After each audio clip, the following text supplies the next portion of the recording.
not going to thank all of you for coming here today because I think you should be thanking the speakers who are going to be presenting and taking your questions later.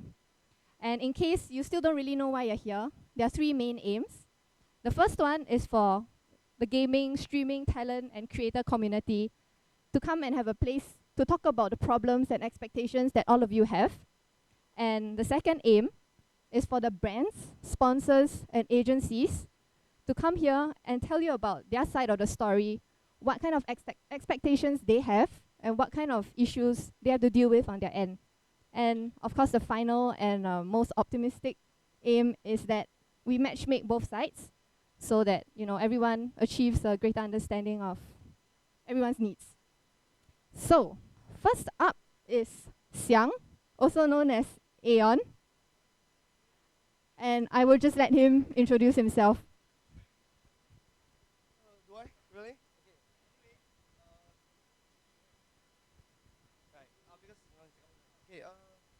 Hi guys. So my name is Aeon. My Twitch tag is Xiang with extra G because Xiang is taken.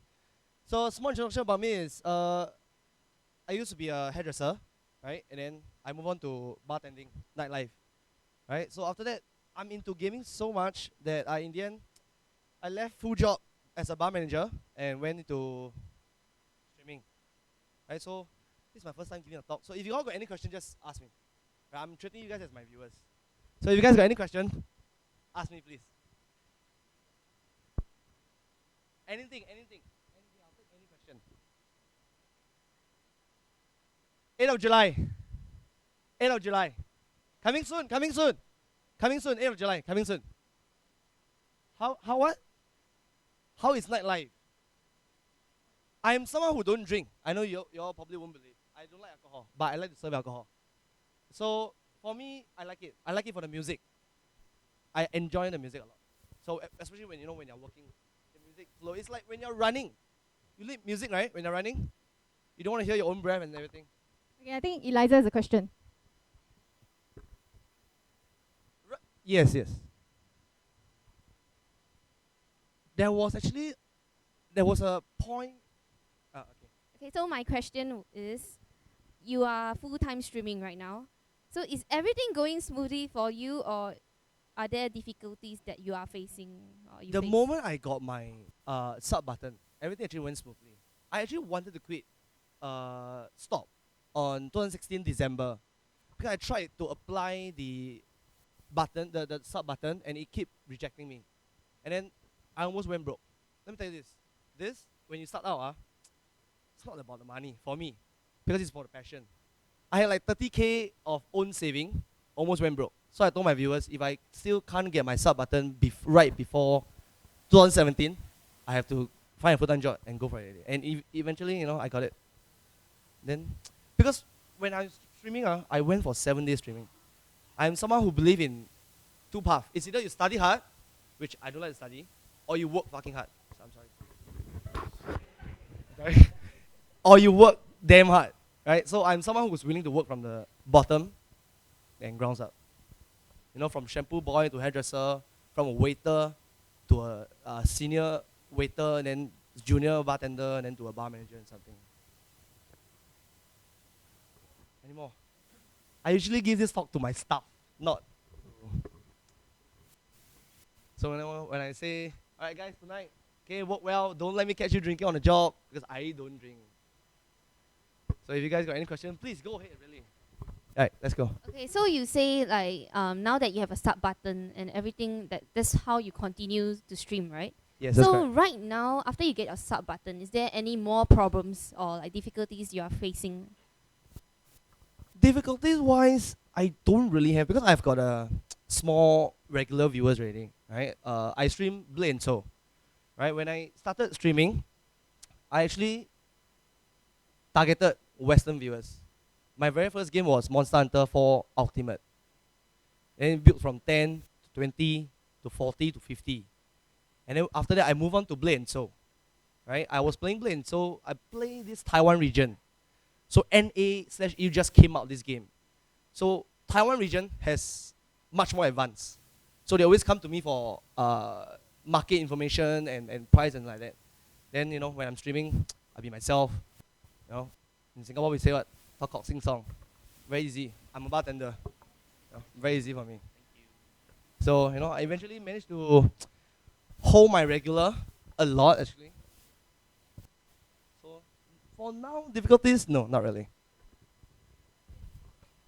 Let's go. So, what is your ultimate aim? Or are you comfortable at where you are? Or you No, intend to no. grow? So, what is your ultimate aim? Growing is for sure. Nobody will settle for small thingy, you see.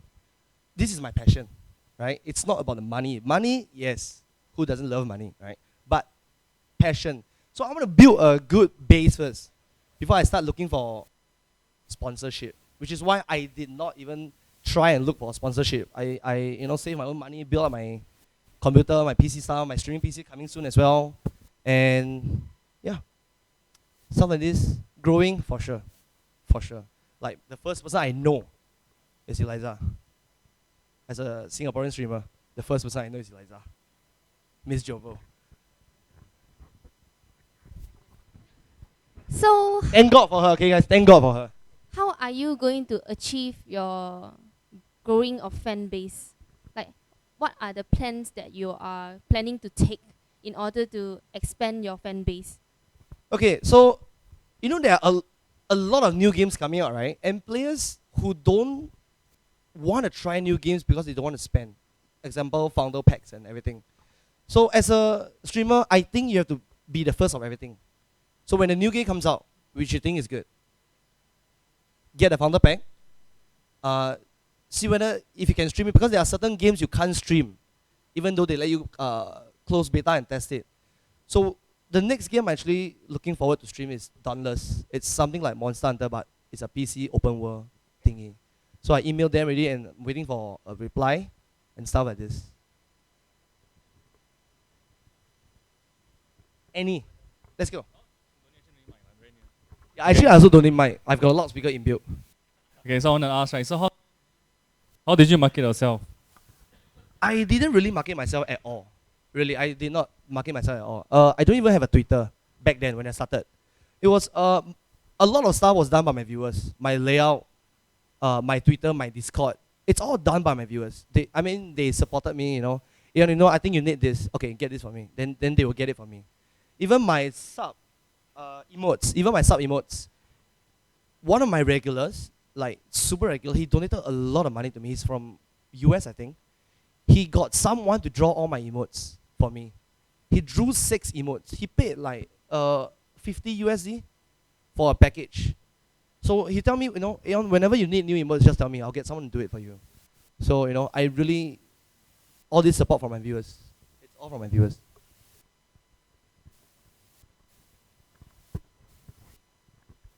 So what do you think you need for you to grow to the next level? What do I think the next level? I need to start marketing myself. I need to start marketing myself. Exactly, that's the point. Because I didn't initially market myself at all. So I will need to know more connections. Tammy, and everyone here. Hopefully, 有人看得上我. And Does anyone have any more questions for Xiang? let's go. What do you think is your success formula? Like, what makes you so successful? Right now, Yeah. I wouldn't say I'm very successful right now. Like successful is streamers like Summit, those really really popular one, Josh OG, those are the really really popular ones, right? So I don't think I'm successful, but I want to be one day. On the way. I'm on the way. You need to imagine it. You get it. Okay. The only advice is be yourself. Really just be yourself. Right? I'm not saying, be toxic. Do you guys know Tyler? LL Tyler? Look at him. He's being himself, right? He's so toxic till he's so successful. Right? That is his way of streaming. He got perma banned in League of Legends. No matter how many accounts he create, he will just get banned. So look at him now. How successful he is. Have your own style of streaming. Always be yourself. Don't try too hard, but work hard. Don't try too hard, but work hard. and be yourself. Very important.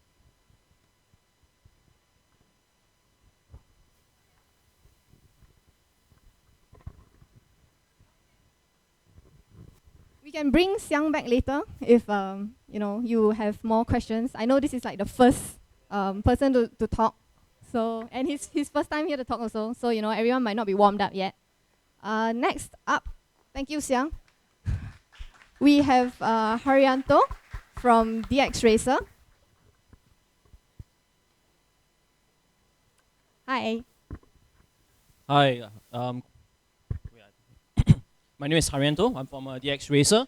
So I guess you guys already know what is DXRacer, who is DXRacer.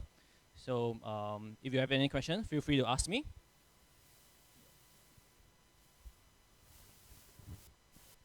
I think to kick things off, I'll ask the first question. So as a potential sponsor, what do you look for in talent when you want to sponsor them? In particular part on the sponsorship itself, most of the time the DXRacer, I mean time to time days, we always have teams coming to us asking for sponsorship. So sometimes we always look for how, it's not the matter of how well you play, it's really how influencer are you actually, whereby how many people you per view on your streaming, or even YouTube or whatever games that you are playing at. And the most important part is always like just now the speaker, he mentioned that is be yourself, and also what is your flair about in your games.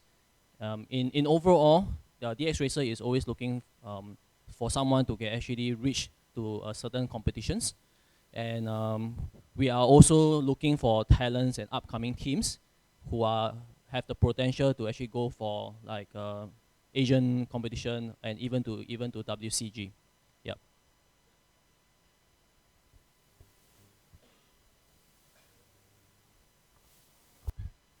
Yes, Qian. What do you hope to achieve for DXRacer? Okay. For DXRacer in Singapore, we hope to achieve to let more people know about sitting on a proper gaming chair. Because if you know all streamers or gamers, you guys sit on a chair for many hours. So the comfort is very important. Yes, the DXRacer has been one of the leading gaming chair in the world, in world competition events itself lah. Okay, so having a good chair is important, and yeah, feel free to check out our chairs. And see if you, the most important is every chair has its own specs. Okay, many people ask me, so which chair actually is more comfortable? It's just like shoes, different people prefer different sizes. Yep. And right now DXRacer, we just came into Singapore not long ago, so we are still very new, and we are actually exploring a lot of other options, trying to work with different partners. Why to do that? Because the Southeast Asia market itself is not very big, so we need to work with together with a lot of other brands, okay, to help one another that actually progress to the next step. So you will actually see DXRacer be very involved in the Southeast Asia, some of the campaigns and events, especially for next year. You guys already know the Asian Games, so the esports scenario and environment has been growing very progressively. So we are hoping to actually to spot any talent that actually will be able to go into the Asian Games competitions, particularly in the FIFA, LL. Although I'm not sure what games have they announced. So just keep a lookout at us, and we will update you guys. Hi. How is it great? Okay, so DXRacer has been founded since 2001, but when we progress to the gaming scene, it's actually since 2006.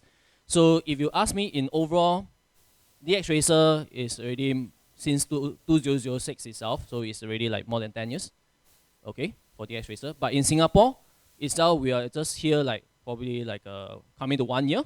Yeah, that's why if you guys actually follow our Facebook, right, we recently launched our first year operating in Singapore anniversary sales. Yeah. So, hi. So you have mentioned that you are looking for people who are not really more of like how well they game, but more influential. So does that mean like those people that are not into competitive gaming? So like maybe they are quite influential, but they just play casually, stream casually. Okay, so to that question itself, right, I do not have the full authorization answer or even like official. Okay, I would just say that, right, any parties, okay, any players, if you guys are interested to get sponsor, okay, the one of the criteria is we need all your social media stream URL, okay, and how many viewers are there, okay, and what is the game that you're actually focused on. Like, because different people have different likings of games, from LOL, Dota 2, CSGO, FIFA, etc., etc. And to that questions, I would just like to encourage everybody, okay, whoever is keen, just submit your application to us, okay, email us, and we'll actually answer you from there. Yep. Because it's really a lot of details that we need.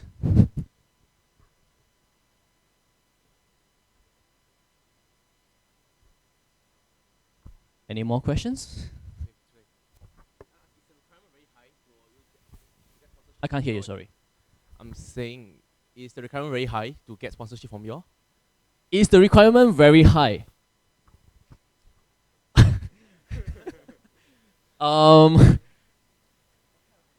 I wouldn't say that it's high or not. I was just thinking at the point that will you be in a way qualified? Okay, I think the concern that most of the people here who are looking for sponsorships is they don't know whether they are good enough to go Okay, and ask for okay. it. Like Aeon said, Okay. he'd rather just use his own savings and donations to Yeah, that's the way to start. Yeah. So at what point do you think that they should start approaching sponsors? Start looking sponsor. Okay, I would say that, right. Get your followers, subscriber. At least you're looking at more than 5 to 10,000, and I mean it's gonna be how do I put it? It might take you. Some people take faster, some people take slower. But at the end of the day, is from DXRacer side, we really want to see that how many people are actually viewing your during your streaming. Yep. Because for us is right. We are looking into a brand awareness, more brand awareness to many channels. So of course, with the help of you guys, who is, I don't know, you guys, you could be the next upcoming streamers. I won't know, but my encouragement to you is do not give up, and when things progress, we will be there to actually to support whatever we can. Yep. Just to clarify for everyone, would this be product, cash, or like a mix, or what can one realistically look at? I would just say that, right, if it's just only product, you will be also very happy. Yeah. So pertaining to the question whether what kind of prizes or what kind of sponsorship, right? Okay, it's a case to case. It's just like it's a chicken and egg thing, like if I'm asked you for sponsorship, you'll be asking me, so what will I get? Okay, so it really depends on a case to case. Yep. As a brand that's trying to come into Singapore or Southeast Asia, do you feel that it's your responsibility to help grow the grassroots, like help grow the smaller people so that they can actually become someone that you really want to sponsor? Yes, we have been trying very hard to actually like I said earlier on, to look out for upcoming players and streamers, and we try our best in any angle that we can come in, be it whether it's the t-shirts or chairs and etc. And also we try to work with like I say a lot of local partners like even like Skoga, Logitech, and other brands itself. Yeah.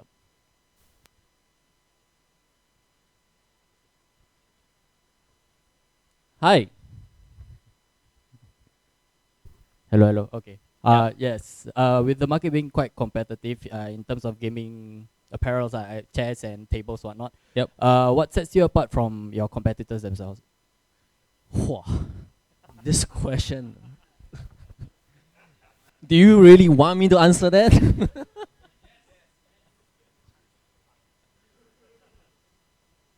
Okay.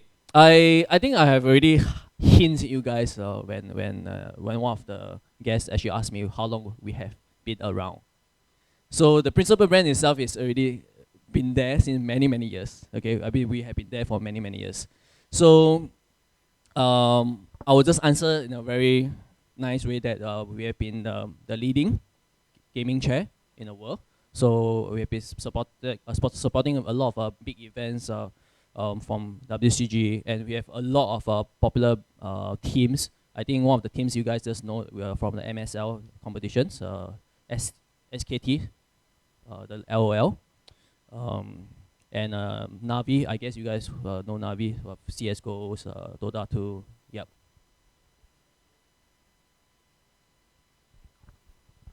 Hi.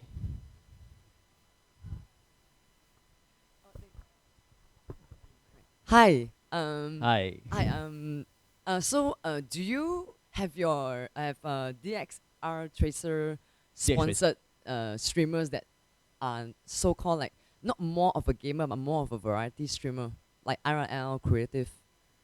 Okay, at the moment, in Asia, we don't have, but I'm just to let you know that we're actually looking for one. Actually, looking for some people, actually. There is a few shortlists, but we are still keeping our option open. And if you know of someone or if you're keen, just drop us an email. Yep. Sorry?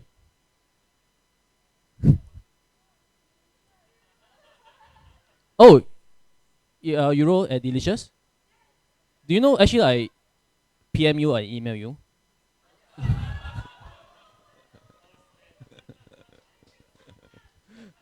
Yeah, I don't know whether you receive it, but yeah. Yeah. Maybe you want to check the spam box. Yeah. Is there anyone that is being sponsored locally right now in Singapore, or anyone here is being sponsored by DXRacer? Sponsored. Okay. We haven't officially announced it, but we have a few upcoming ones. Yeah. So I can't say right now. Because it's confidential. Only during our official. Currently release. in Singapore, there's no one being sponsored by DXRacer. Yet. Okay. Yeah. As in sponsored, not yet, but as a support to a team, yes. Yeah. So when it comes to sponsorship, right, it's a win-win kind of situation. So in sense that you get your brand awareness, and as streamers, what besides just the using your product, what else could they look forward to when being sponsored by you? I'll probably ask you back the same question, like what can you actually do for us, you know, as a brand, as a DXRacer, as a established brand itself for so many years. Like what can you I think to everybody, I will just encourage everybody is like look into the angle that what can you give first before you take. Okay, that's the most important part, because if you have the theory of I want to take more first, okay, most likely you won't get what you want. Okay, but if you have an angle and you really want to have those ABC brands to be in your stream, okay, tell the brands, tell the company, or even tell the person who is supporting you, what can you actually give more first. Yeah, so I mean, even in life itself is the same thing. Well, how much can you actually give? Yep. Thank you. Any more questions? Okay, so if you do not have any more if you still have any more question but you are shy, just you can PM us on our Facebook or email us. It's DXRacer SG. Thank you. Yes, after this session, I think everyone would just be hanging around for a bit more. So if you see him, just grab him and ask him whatever question you might have. Moving on, next we have Eliza, also known as Miss Jovial. And she has a PowerPoint presentation. Hi everyone. Okay, I'm not required to do a PowerPoint, but I just do it because looking at me talk might be boring. So I think most of you know who I am, but for the sake of people who don't know me yet, I have been streaming since 4 years-ish, 4 to 5 years ago. Yeah, but it wasn't until like last year when I started streaming full time. So I'm a retired competitive Dota player with Asterix. I've been with this team for 10 years, but I played competitive Dota for 8 years. So these photos are my glory days. Yeah. And then, firstly, as a streamer, you have to ask yourself, why do you stream? So, yeah, I mean, do you want it because of the attention, or I don't know, like you just like the conversation or getting to know people? I mean, everyone have their own reason why they stream. Okay, so for me, it was until I realized that I can earn money out of streaming. That's when I started thinking that there's a possibility of doing this for a living. So I had a sub button since the start, like what Tammy reminded me, even earlier than hers. So, but I didn't use it because mainly I didn't believe that you can actually earn money. Like, why would people watch me even? I don't understand. Till date, I still don't understand. So, yeah, that was when I realized I can earn money out of streaming. So that's when I started streaming. I quit my job last year as a pastry chef at a French restaurant. And I started believing that there is like a market for it.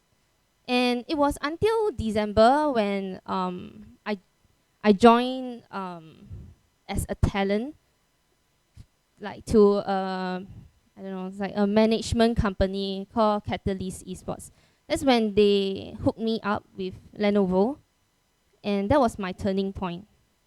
Because as you all know, Lenovo is a really big deal. Like, it's a huge like company. So they sponsored me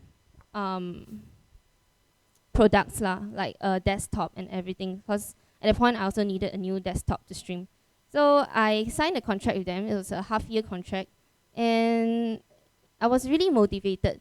So I look at my past stats. I have been streaming for about 80 to 100 hours a month, and with the support of my interest lah.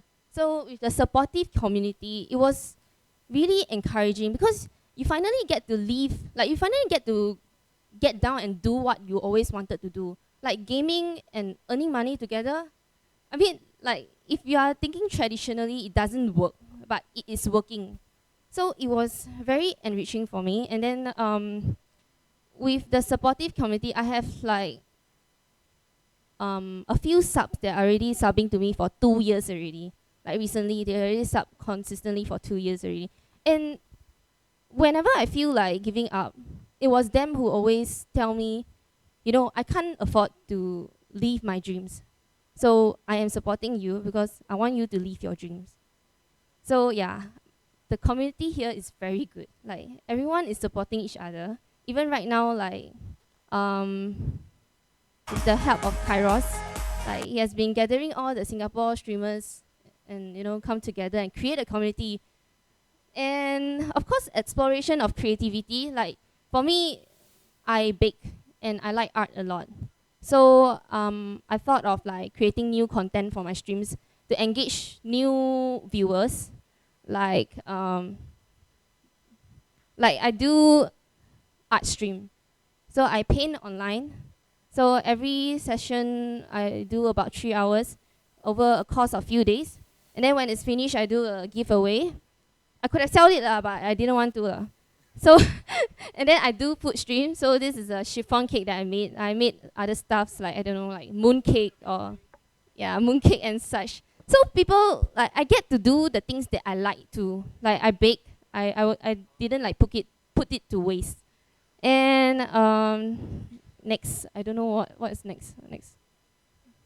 Oh, ownership. So you feel like you're actually creating something out of your own. It's like having a small company of your own. You know, like a TV show. I don't know, something like that. Okay, like a TV show. So yeah, this is my something like my stream lah. So I do everything on my own. So the content and everything, like all the features and whatever. So you get to have a say in what you do. Okay, so that's the positive experience that why I like streaming. Of course, I also can earn money, like I said earlier. Money is very important. Okay, next. And I meet a lot of difficulties. Mainly is income sustainability. As much as I would love to continue striving for what I like or I really want to do, Singapore is a very tough place to live in. And if you don't have money, you cannot do a lot of things. So my sponsors, they don't give cash sponsors. I mean, of course, like what earlier DXRacer said, you have to ask yourself what you can give or like worth the money. So, but that one, we'll just leave it later, okay? So income sustainability is one. My only source of income from streaming is my subs and the donations that my viewers give. And it is very weird when you realize that how come all these supporters are giving you more money than the companies? You get what I mean? They are believing you more than, and they don't expect anything for return. I have subscribers who give me a few $1,000s willingly, and you will never really understand why. They just tell you, I don't want you to quit. You know, I remember there was one time when I wanted to just go find a job because I earn so much more money doing what I do.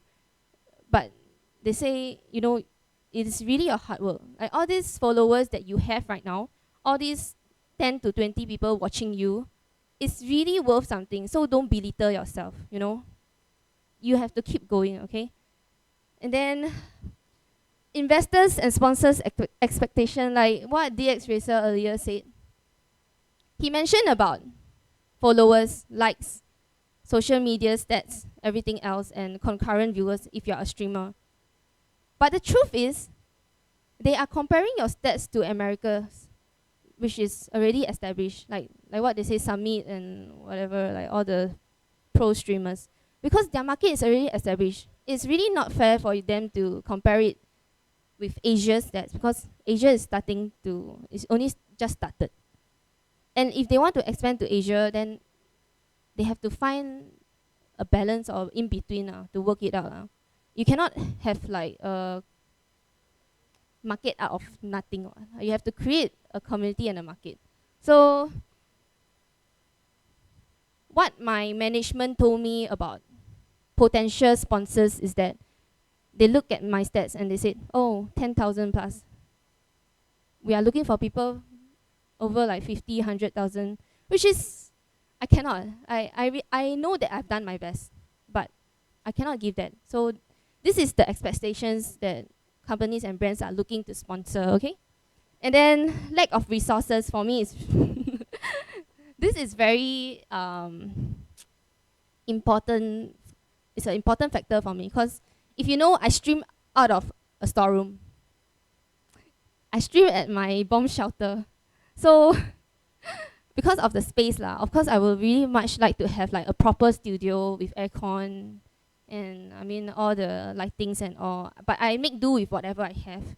But if there is like a space for you, like an office space or something that you know you can specifically for you to stream, and I think in a sense you'll make your stream and everything more credible because it seems more serious. And then like there's a lot of things like if I want to run promotional giveaways and everything else, where are all these going to come from? It's usually out of my own, or like if I want to do banners for my Facebook, Twitter, giveaways, right? You have to tell people that you're giving away, right? So you have to do like your own graphic design and everything else.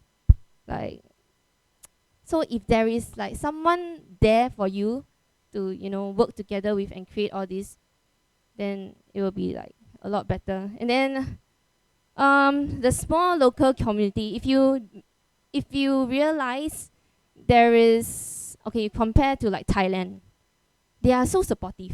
You know, they support their own homegrown streamers. Like, but you don't see Singaporeans like supporting their own Singaporean streamers. I don't know whether you all realize it, but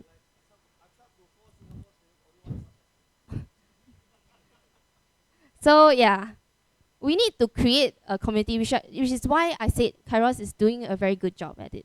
Okay, and yeah, next. Possible solutions will be like training.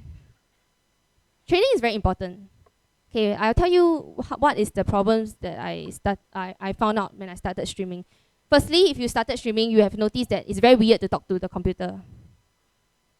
I mean, that was me lah. Like, I realized that when I started, I don't know what to say. Where should I look at, and like, you know, what should I show? Should I even reply to like audience or what? So this kind of thing, like, it will be best if you have like someone to tell you, you know, what you should be looking at and striving for. So training lah, in a sense whereby like content, like slowly you go to content creating, or like make it special on your own. And also like you all use all the OBS, XSplit, all this. Like some people don't know how to configure it, so you're always not getting the optimal settings, and like like the mic and the camera, everything else lah. So I think having a like guide is very important. And then exposure, meaning like media, I would say. Because Tammy once mentioned to me about like Twitch in Taiwan. It's very big, right? They always have like events where they have streamers like at booths or what, so that people can, you know, they can showcase their talents. Which I think I think we can do this also lah, like maybe in IT shows or like gaming festivals or what, where there's like something like a meet and greet, or you know, like fans can come and meet you and all, and mingle around and, you know, get to know more connections. And recognition, okay, I struggle with this a lot, because I wonder if streaming is even worth it. I mean, for now lah, that's my struggle. Like what I have, it's very hard to believe in yourself, really. Like, yeah, and that's the reason why I am like, it kept me going. You know, all this support. So don't belittle yourself. Like I say, if you have 2 viewers, there's still someone watching you. You know, if you continue, there will be more. You know. And I feel that we can like work on the recognition, like somehow, like if there's a plan or like a way, okay, which I don't know lah. This one, everyone can think about it. And then expand the local gaming community. Okay, so like I said, I used to game competitively for 8 years. So I started out when I was 17. Now I'm turning 27.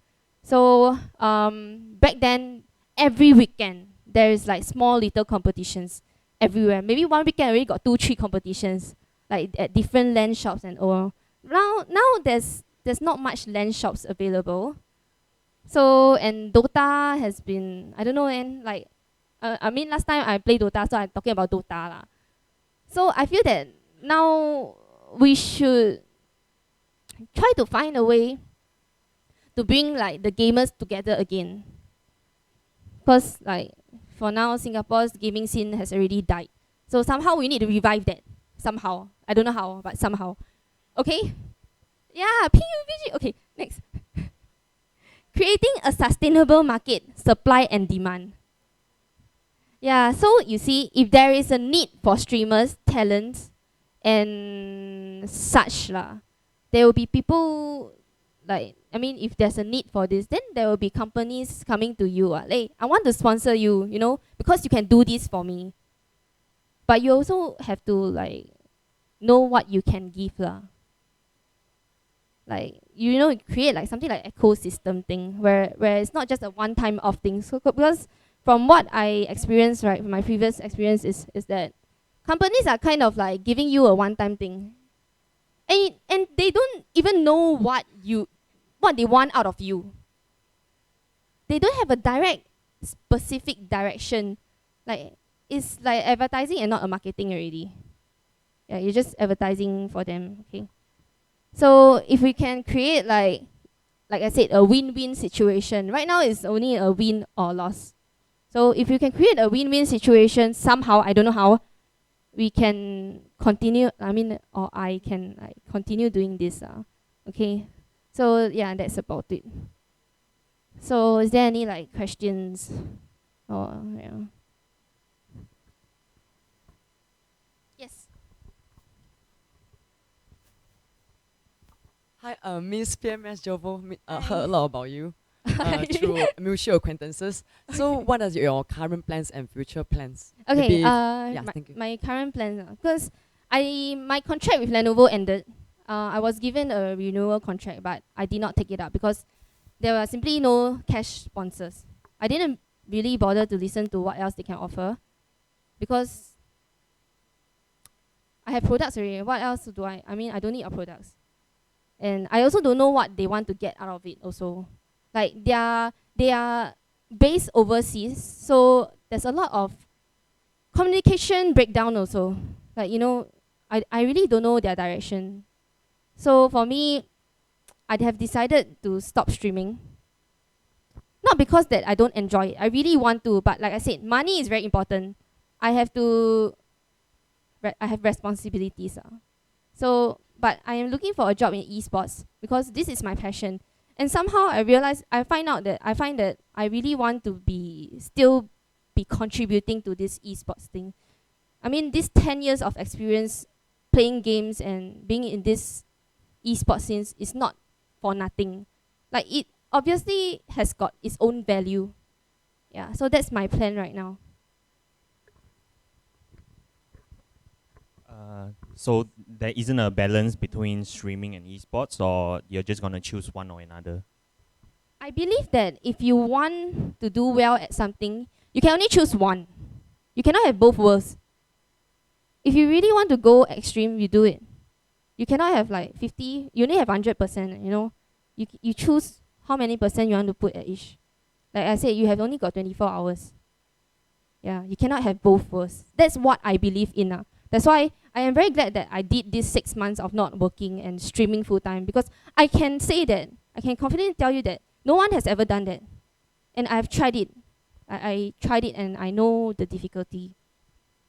Like, yeah. Any questions?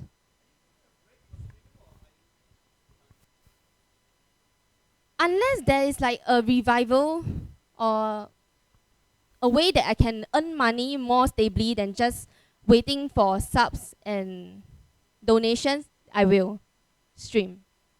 Yeah. What type of streamers that you look up to the most, and what type that you look down on the most? She's trying to create a hype. Okay, okay, I have to give credit to Peishi. Even though she's a pretty new streamer, I've always tell my team that, you know, hey, Peishi is really very, like, she's really showing that she wants it. She streams so many hours.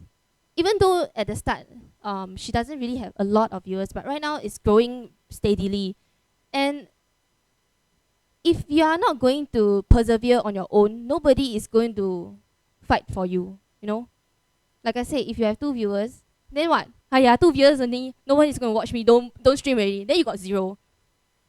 So I really admire people like her who, no matter what is happening right now, even though she's not at where she wants to be, she's working towards it. So yeah. And then people that I look down the most, there isn't really anybody like very prominent enough for me to say, because they just disappear on their own. Yeah, they are just not sustainable. Yeah, that's all. Maybe instead of pinpointing who specifically a kind of streamer. Don't sow discord, okay?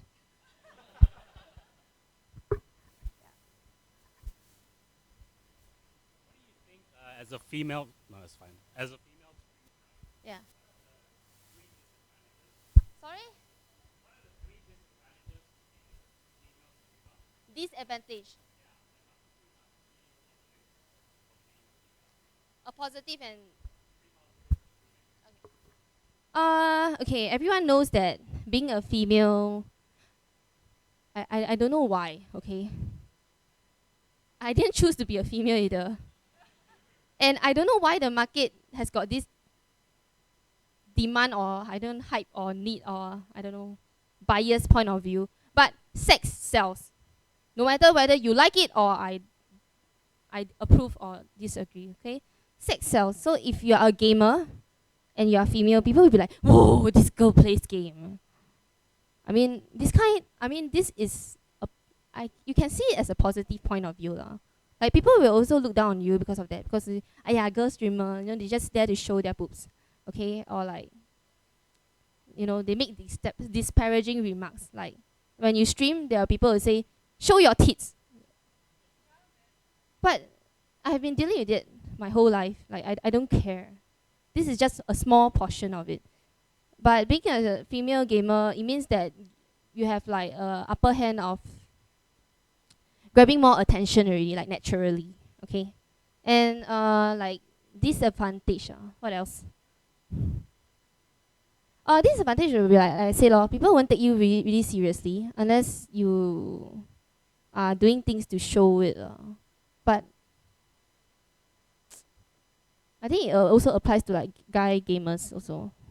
So honestly, being a female streamer, I don't see a huge problem or like a difficulty, because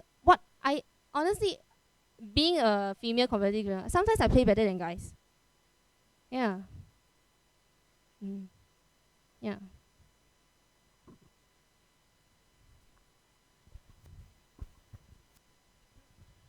Chicken dinner. I haven't played with you yet. Okay. Yes. With regards to your point on the esports scene here being pretty much Sorry, I cannot hear you. Can you speak into the mic? Hello? With regards to your point on esports scene being dead here in your own words, what is the outlook for going to a career into esports for yourself instead of streaming? What is the outlook? Your question is like choosing between being a competitive gamer or streamer and talent, is it? Whatever that you decide to do from now on. Or you mean my future plans? Yes. So what about my future plans? What is your outlook on your future plan? Is it good or? Yeah, of course. There's a reason why I still believe in esports, because it's the fastest growing market right now. Look at all the competitions. Traditional sports, they are already very big, but they don't used to be so big either, So may I ask what kind of opportunity do you think you can provide to this esports industry? Okay. This is also a question that I've been asking myself, like what I can offer to companies. I don't study like business or marketing, even though I could have. Like my grades are well enough to go into a poly or whatever, but I did not, because at that age I didn't know what I want to be. I don't want to take up any course like what my friends did. And then now they are not using it either. Like you study 3 years for nothing. So experiences, I value experiences equally to like studies, because you cannot study experience, right? You can only gain experience through the years. And why I feel that I can still find a job in the esports industry is that these experiences that I have, right, cannot be found elsewhere. You cannot learn elsewhere either. And like I said, you really have to believe in yourself that you can do a lot more under like the correct company, and then you grow together with your company. Yeah.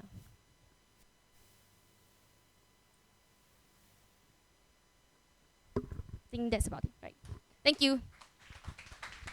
Hey, thanks, Eliza. I think that was very insightful, and it's not all positive streaming. So I think she's given us quite a good view of, like, realistically how it's like for a lot of us. And we're gonna have like a 1-minute break to bring out more chairs for the people sitting there.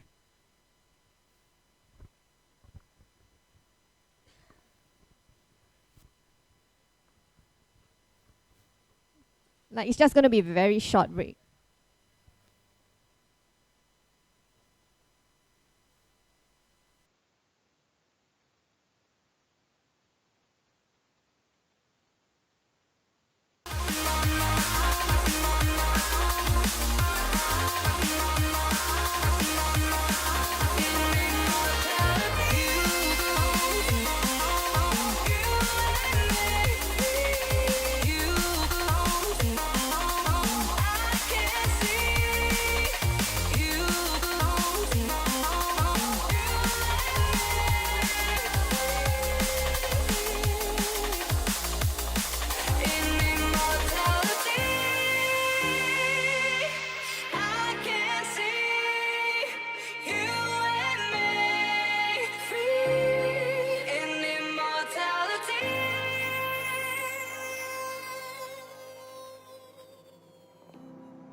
Hope you find what you've been looking for. Trust me, I don't wanna feel no more.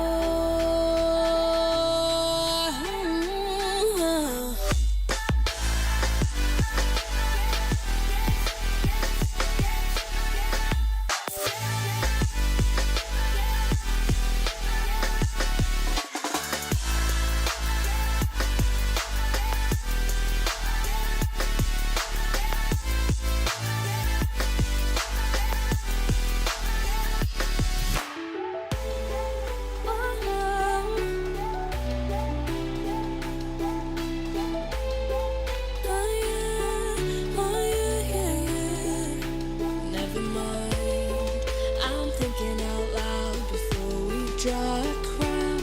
Reel it in, take it easy, there's no need to scream and shout. As far as I can see, my head think it's time for you to leave in peace. As far as I can see, my head think it's time for you to leave in peace.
And our next speaker, Eliza mentioned her just now.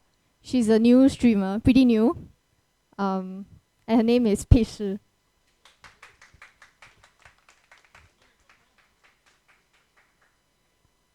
Hello, I'm Peishi, Jen, if you cannot get Chinese names.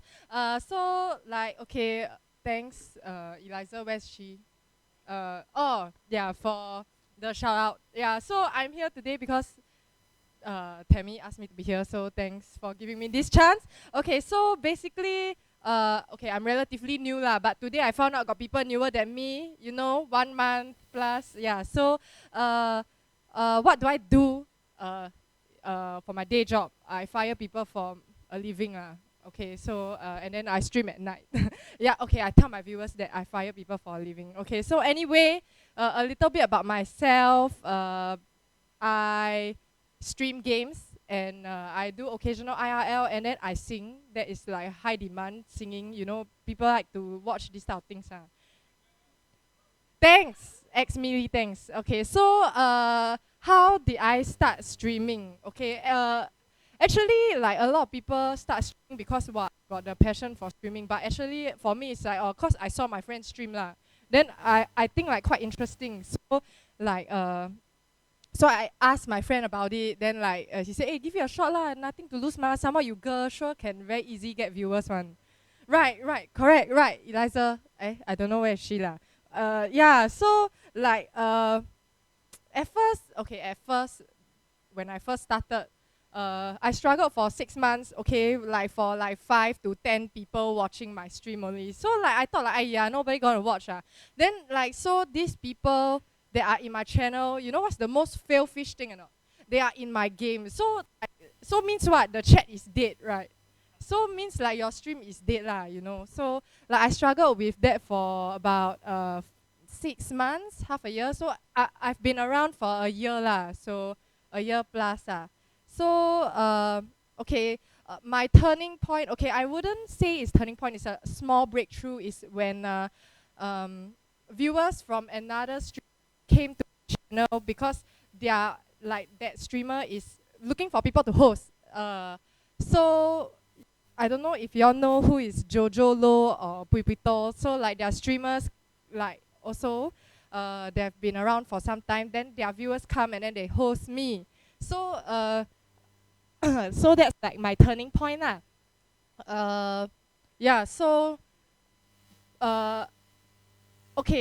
Besides people hosting you, right, you also need to go back to the channel to go and network with them. If not, they will never host you again. So yeah, do that. Networking is very important. So so that's how my channel started to pick up viewers. And basically that's like my whole backstory. And then like what made me continue to stream. So I told you like 5 to 10 viewers for 6 months, right? Initially like what drives me is I want to play game after I finish work. Then I go home, then I play game then I 顺便 go and stream, Then as I go along, I realized like, actually people want to watch me I mean, like people watch you because like boobs or riot, But people actually genuinely want to watch you because they are interested in what you do. And like they want to know you as a streamer, as a person. And recently, what drives me the most to stream is because my boss told me I cannot make it. Yeah, I cannot make it. Yeah. So like that's why like I want to put in extra effort into what I'm doing now Yeah. So that's basically it and more about me. Yeah. So like if y'all have any questions about like being new, I'm relatively new if you consider 1 year new.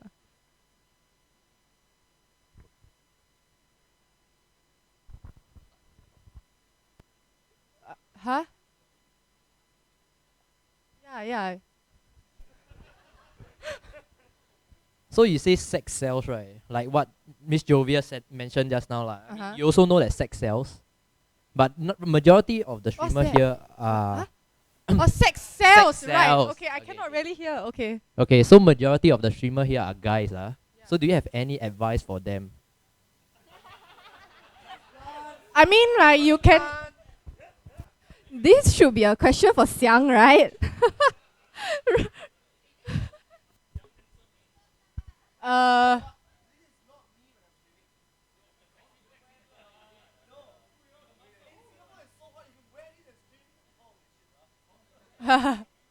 Any advice for guys? I guess I don't know how to advise you, but then, but then, our friend here, he say got people, topless or riot lah. So, yeah, yeah.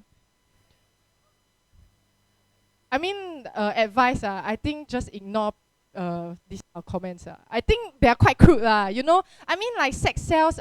Reality hits lah. Like hits you like a ton of bricks. I mean, you naturally get viewers and and such if you are a grill.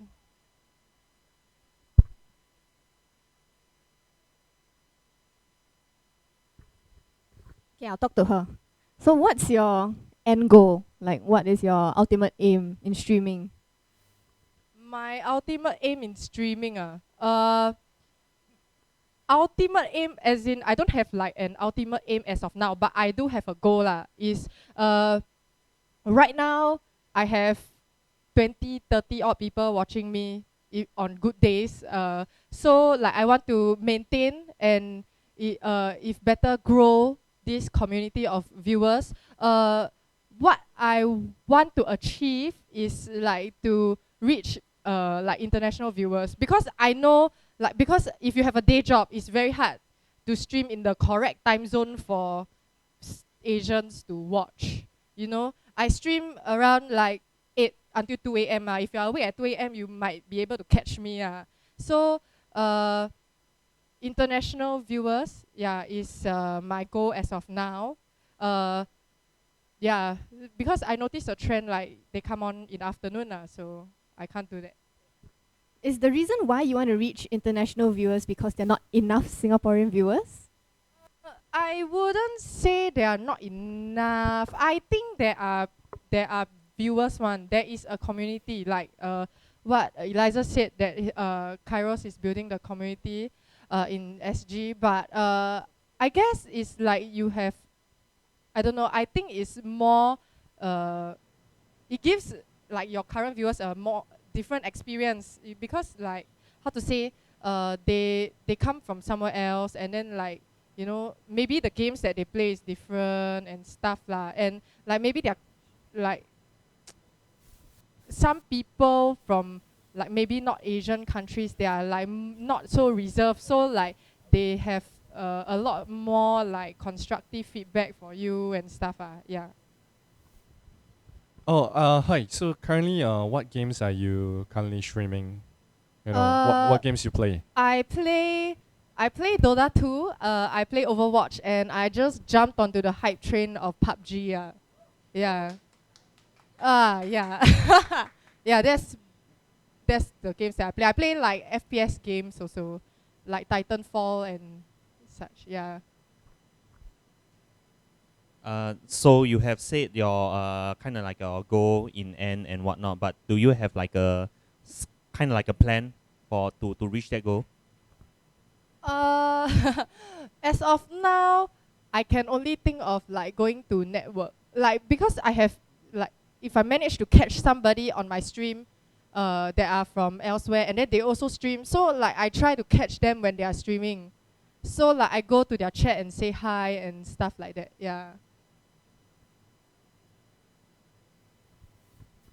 Would you ever consider streaming full-time? And what would make you consider being a full-time content creator and give up your day job? I did think of it before, but like Eliza said sustainability is a problem. Money is very important, right? So as of now, I can only dream. Everybody can dream lah. So do I want to get there? Yes. But then there are a lot of difficulties you will face along the way lah. You know, like gears wise and like income wise, because income really affects everything. Okay, to stream you need to have a setup. To have setup you need to have money. You know, that kind of thing. Yeah lah. Yeah, investments. Yeah, or you can have a 30K save to do that for you. Yeah lor. Yeah. Yeah. So save hard, guys. If you have this end goal of being a full-time streamer. Yeah.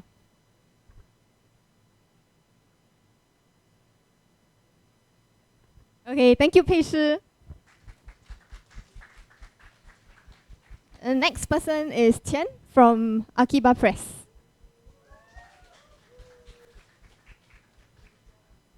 Hello guys, I don't know how to see. Oh my god, fuck. Sorry.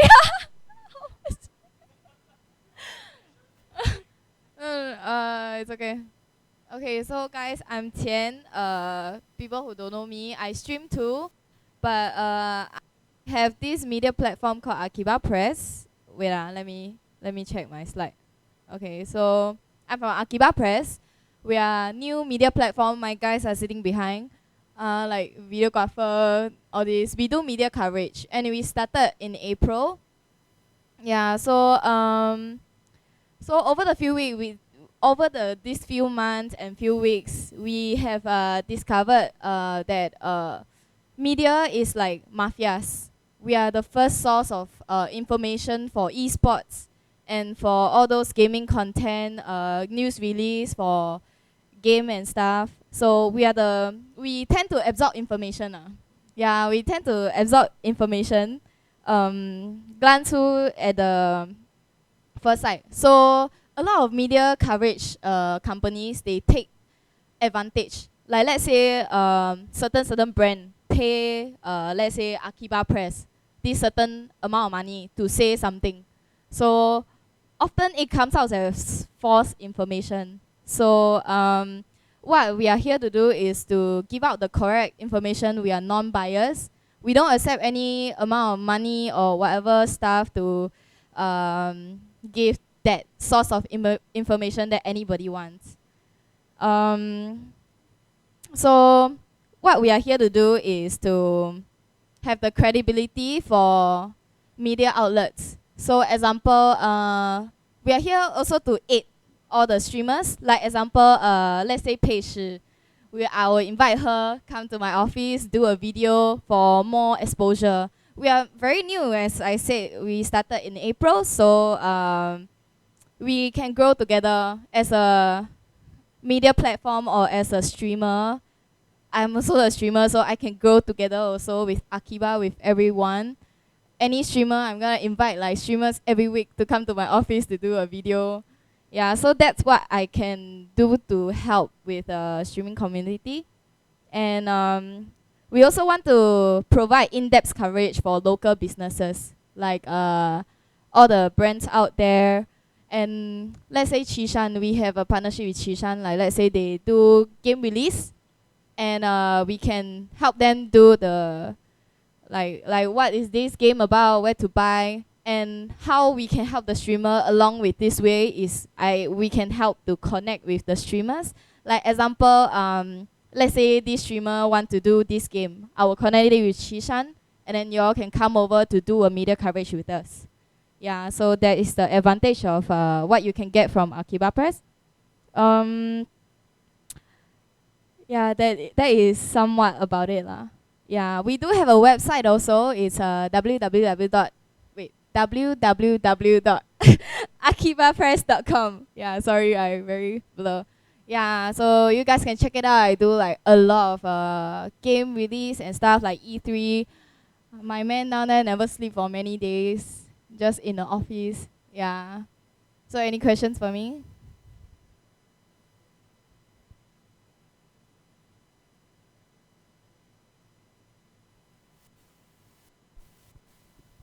What makes you start streaming?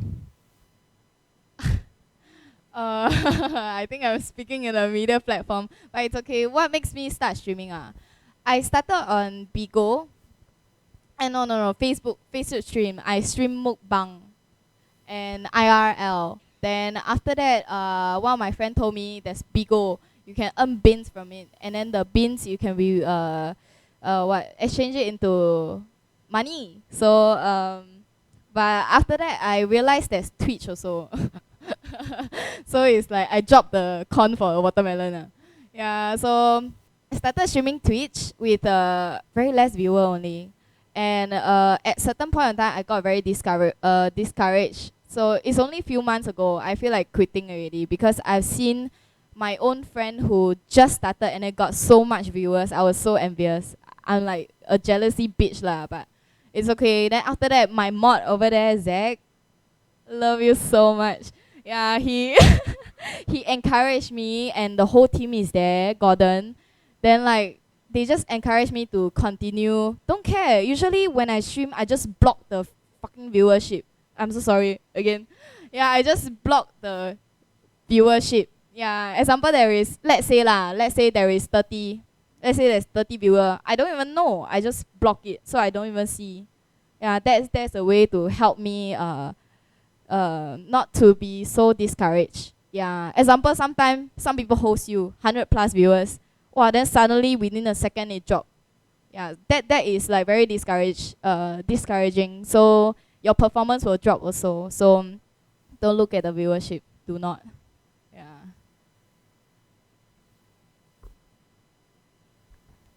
So how do you differentiate yourself as a trade press?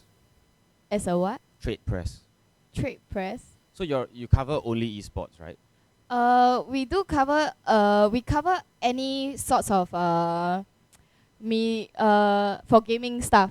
Like example, item, product, to gaming news. Like example, if even a streamer got bashed by somebody, we are here to cover you. Like example, people say, oh, this one show boobs or whatever got bashed until very very jialat. Yeah, then Akibapress as a coverage and as a source, we will protect you. Yeah, but of course non-biased way lah. Yeah, and we are mainly focusing on the local side. Then after that, slowly we will venture out into overseas. So follow-up question. If you do succeed as a trade press, you will start to become competitive with the mainstream press. So how do you differentiate yourself with like CNA? Definitely cannot compete with them, but that is IGN, all these sorts are our end goal lah, of course. We want to be the Asia side of IGN. Do you know that IGN Asia has just recently closed down? Yeah, we want to be that source. So example, any let's say any game they just release or anything, we are the first person to know. So next time when you guys like, hey, which game release or whatever, this company or whatever, DXRacer better or Secret Lab better. Yeah, that's all on our website. Yeah, we want that to happen. We want to be the main source of media in Asia, starting from Singapore first.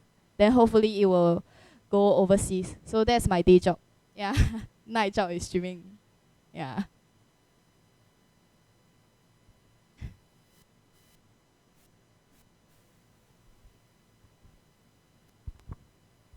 I understand that you guys are more of a media coverage.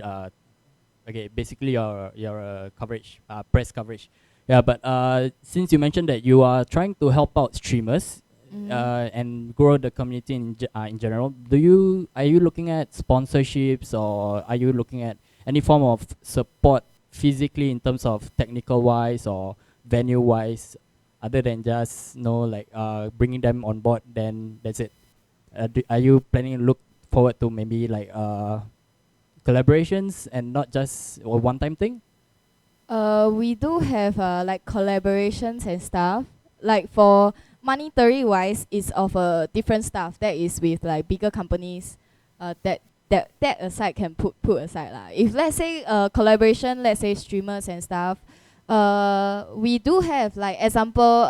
Let's say company approach us, then want to bring certain streamers to come on board. We will link up with them. Like even sponsors, like venue sponsors by Game Asia. Thanks for the support also. Then all these I don't know how to answer you, Zach. Some of the people online on the chat, they're asking, what exactly is Akibapress? Is it a new startup? Like, what's the company like? It's very very new. It started. Where's the camera? Where? Okay.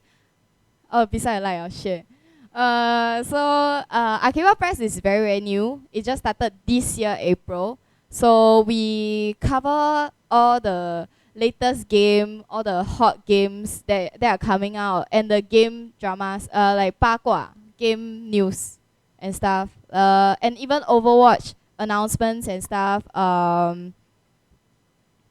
What do you say? Sorry, I short attention span. Oh my god.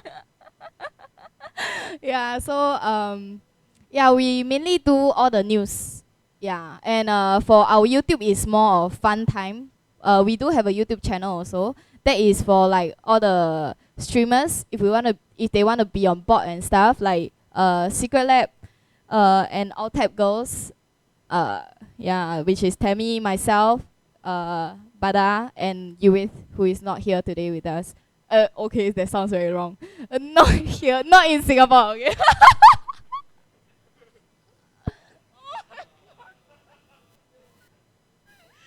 I'm so sorry. I hope she don't watch this. Yeah.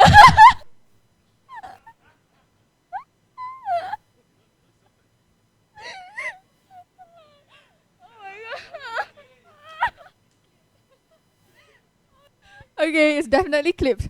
The part where you asked where the camera was is also clipped. Who is that who clipped my clip? Yeah, so yeah.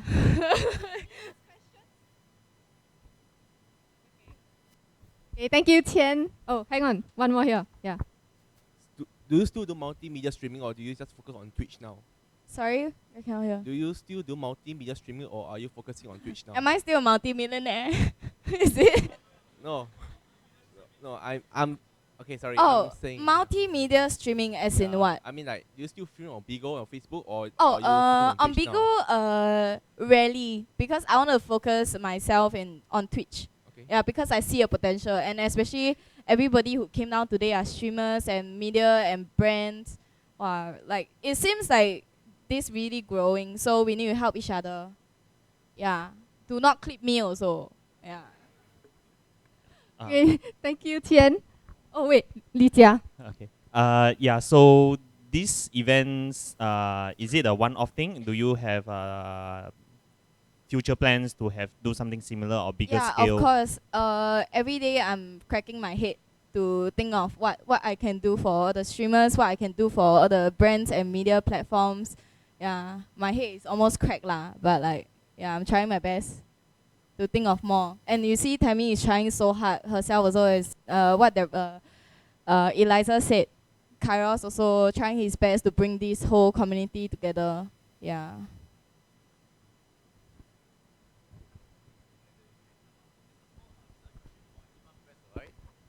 Do you guys actually do like reviews for small title games or any indie games and stuff like that?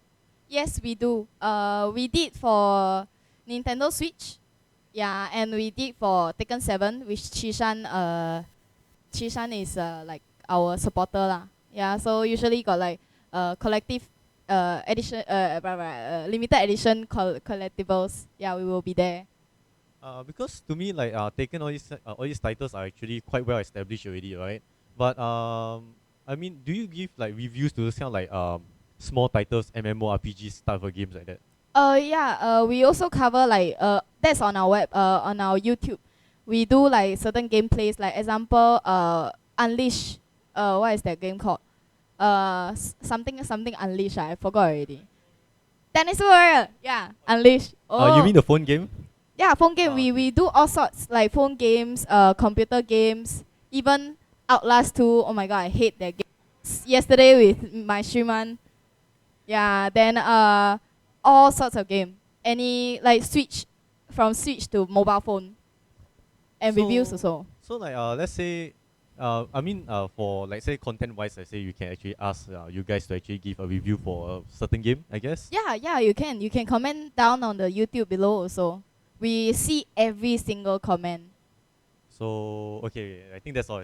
Yeah, and Akibapress, the videos that is produced, it's on my Twitch. Before I start stream, I will play at least one or twice the about the Akiba video. Yeah, the current one is the Mercy one. I edited myself. It's very very good. Should go and watch it. Sorry for the sellout. I think I'm done here. CJ, did you want to ask a question?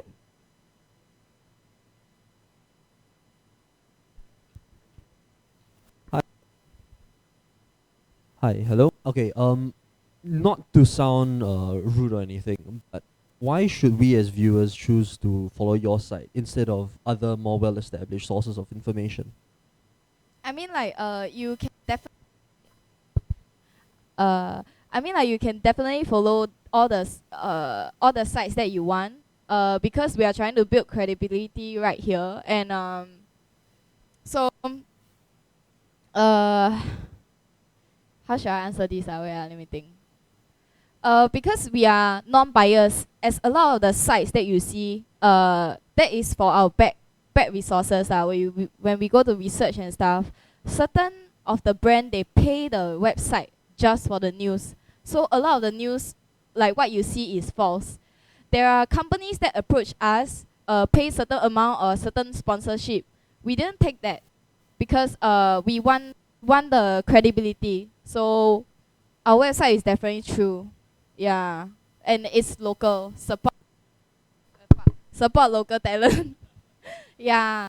Yeah, it's a choice. You can go and see the website. If you think that it's good for you, then you can go for it. It's your personal preference, no pressure. Yeah.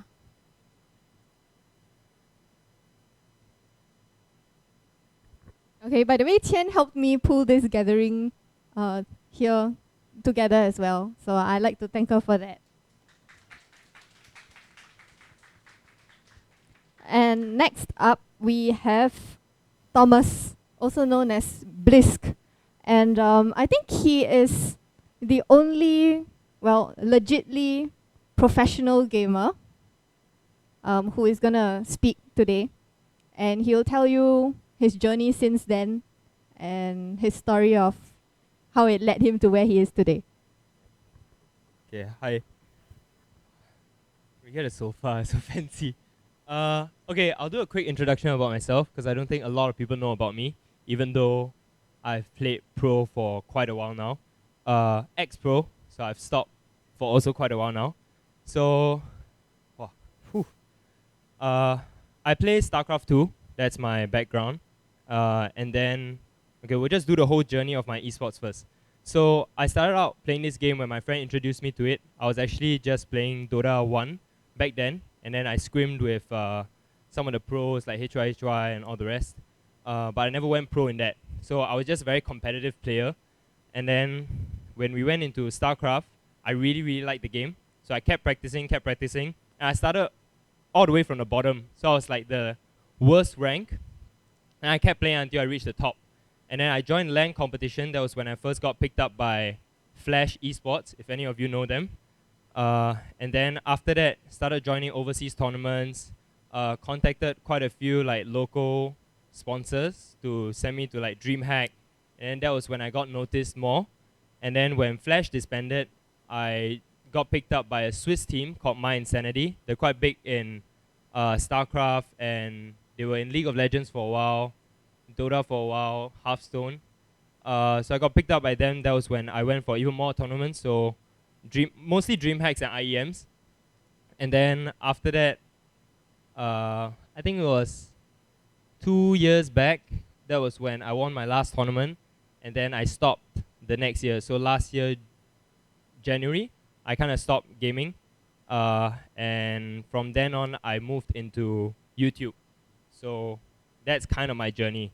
So I do streaming as well. So I think my stream count might be slightly more than some of the people who've spoken up here, mainly because of the specialization in the field. So, I don't really know what I should speak up here. Okay, let's talk about the esports journey first. So, starting out as if you really aspire to be a pro gamer, in Singapore, it's going to be really tough. So, the reason why I really liked StarCraft was because it was a 1v1 game.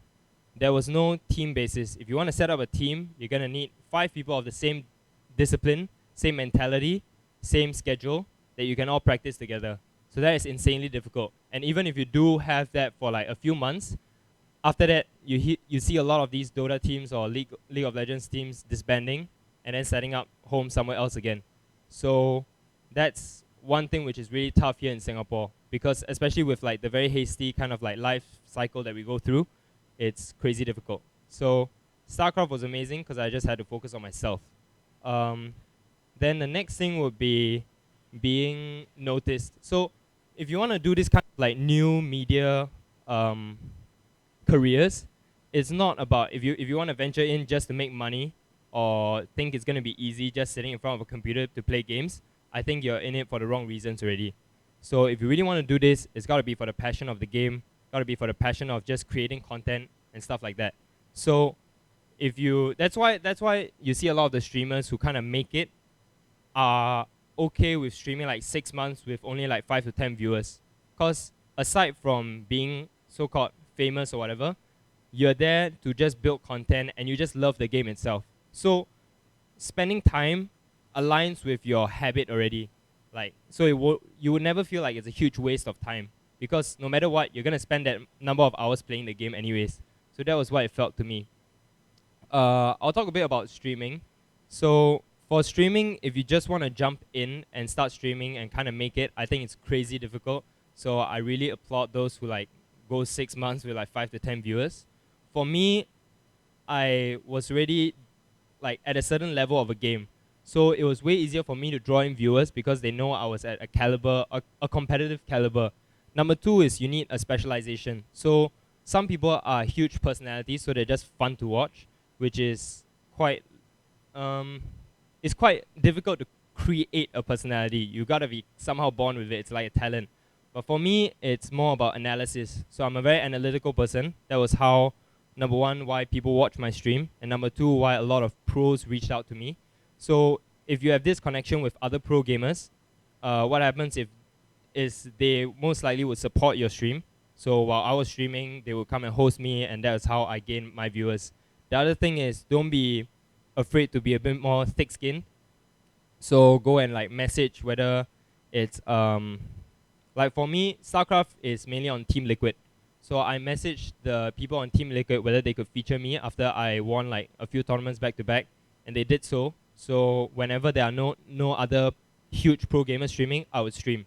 So I would be the only like person of my race streaming. So I will get more viewership. So these kind of things are just small little details that can help improve your reach, your exposure. And then if they like, they'll stay. So I'm always for, like, if you don't like my stream, you don't have to stay on. Like, I wouldn't tell them to say like, or just follow my stream, just go and follow my Twitter. I'll always be, if you like, then you follow. I'm very strict on that. So this kind of generates not only the haters fucking off, but you also get to stay with a more loyal crowd and people who will criticize you constructively. And yeah, basically it's a more community you're building around your own channel. What else? I think there's a lot of talks about sponsorships as well. So I'll quickly talk on that. For sponsorships, getting a team is kind of amazing because the team basically is your marketing agent. But for me, my experience with Flash Esports was we were joining the team very prematurely. We were all kids and we were like very excited when we get into the game. Like, yeah, I said that word right. Don't mistake. Yeah, because huge team, then they tell like, oh, you're gonna get sponsorships, photo shoots, jerseys, all that. Then we're like, whoa, that's so cool, I'm legit. But in the end, you have to look at how much they are gaining versus how much you are gaining. So you actually don't gain much. You already have your gear. Why do you need new gear just for the namesake of I'm being sponsored? You don't need that. So being part of a team and like getting contracts is really, you really have to look at it from a like a more professional viewpoint. So a lot of the new gamers starting out who are my friends, I would always advise them on not taking a lot of the contracts, not joining a lot of the teams, because it's better for them to just make it themselves. Because brands would, in fact, there are some brands who would just reach out to the players themselves and sponsor specific players rather than a huge team. Because these players, certain players just know how to brand themselves as well. So if you are that kind of player, you could actually reach out, easily email, reach out to certain sponsors, tell them what you can do for them, and they would more than happy pass you gear and stuff like that. That's my personal experience. So for example, I'm streaming alone with like 200 viewers or something like that for every 2 days. I don't see why a local brand wouldn't want to sponsor me some gear. It's quite, I would say it's quite cheap to them, and it costs them almost nothing to give me gear. And whenever my like gear spoils, I have someone to reach out. So stuff like that. But if you want to get rich doing streaming, I would say it's crazy, insane, difficult. Yeah. So jumping right into streaming like that, I'm usually very against it unless if you have like a crazy good niche. So whether you're good at, we were just talking about this behind, whether you're crazy good at doing speed runs or you're very analytical about the game, these kind of things draws in a more niche crowd, which then creates content around your stream or whatever venue that you're producing content on. So I speak on this not only just from a gamer's perspective, but also from a YouTuber's perspective, because right now I actually ventured into YouTube. So, which leads me to my next point. I'll just talk about why I stopped gaming. Well, technically not stop. No pro gamer will ever stop gaming. They always take like a very long hiatus, then come back later on saying that they're back. So, what happened is, after I won my last tournament, which was Legacy of the Void, I think the opening tournament, the beta tournament, I went through like a breakup, and then from then on, all the tournaments I joined, I was losing 2-1, 2-1 near the finals. So whenever it was into the big money, I'll lose 2-1, 2-1, and then I would get really pissed off. This happened for like 2 seasons straight, which is like 4 months. So I told myself, if I'm investing like 4 hours a day into practicing, and I'm not getting the results and the payback I want, like if I would earn more money doing like doing a part-time job, then obviously it's not great for me to continue keep pursuing this, you know, if I want to do it at the level I'm at. So I told myself I would stop, and then I ventured into YouTube, which was because I was doing both at the same time at that point. So I would focus more on YouTube because that is an equally interesting like creative venue for myself, and it gave me the challenge as well. So you have to know like a ticking point. So for them, 6 months of like streaming at 5 to 10 viewers is like crazy long. Like personally, I probably wouldn't have survived that long. But you have to know that if you are really trying to stream, as much as you're passionate, there has to be a point of time where you go like, okay, this is too much time for me to be spending on this, and it's not worth it. I think it's very fair to say this, and esports has more than enough roles to play rather than just streamers. So if you really love the community, if you really love the games, there are more than enough other kind of things that can get you involved in esports, like the press, like behind the scenes, like event management, all these kind of things. So yeah. Is there anything you want me to add? So I think you didn't really talk much about how you exactly got into doing YouTube vlogs and all that. And yeah. Okay, I don't know, because this is like an esports dialogue, so I kind of wanted to steer away from. No, it's not esports dialogue. Yeah, it's a content creator dialogue together with brands. Okay. So that will make this way more relatable than so I joined an internship under these people called the Smart Loco. Maybe some of you have heard about them before. The founder of the Smart Loco actually played esports competitively in StarCraft 2 as well. That was how we met. And I joined them under marketing at first, and then I moved towards video side because of my skill sets, which was under ideation, so creating ideas for like videos and whatnot. So then along the way, he asked me to lead a specific show, which was basically their vlogs, so the Smart Local vlogs. And I created content for them at first in a specific style. The boss didn't really like it that way, and he asked me to change it up. So then the style I was creating for them was really boring to me, so I wanted another venue to kind of express the style I wanted to do. that was why I started my vlogs at first. And for my own vlogging channel itself, there are 4 other purposes. One is I have friends and family all over the world, so they tune into the vlogs, they know exactly what I'm up to. Number 2 is I was going into NS, so I needed something to motivate myself to kind of continue living lah, because NS just stops everything. By having a vlog channel, is like it progresses your life. Like you still have this kind of thing that in your life. So I think it's very interesting that I had this creative, like competitive creativeness that was still going on. Other thing is like the others don't really matter. Like these were the main things. So I created my vlog channel and then started doing lifestyle things, because I think in Singapore there are more than enough very engaging activities. I think the mic. I think people see Singapore as pretty boring most of the time. So I thought creating this vlog channel would be interesting. So I started that out and it did pretty well. Because, yeah, I don't know. I actually don't know why it does pretty well, but it did. But mainly because every time I start something, I never start something from ground zero. I think it's, yeah, I always admire people who do that, but I never see how that works. Personally, I always find some kind of jump start. So for example, I was from TSL. So I already have a certain fan base from TSL, which means that if I start a channel, I can start it with like at least 1,000 subs already. And added on with that, I already have an esports background with my esports fan base. So from there, I can plug another like 500 subs, something like that. So I start my channel off within the first month, it's like 1,500. So you gotta look for venues where you can give yourself boosts. So whether it's friends or other pro gaming friends or other interview outlets or any kind of thing which can help you jumpstart. So you don't just kind of stalely try to fight the ladder in the Twitch like exposure bar, you know, like that is very, very difficult. Yeah, difficult is like the best thing I can say lah. So what are your next steps? How far do you intend to take this channel? What's your end goal or your next goal?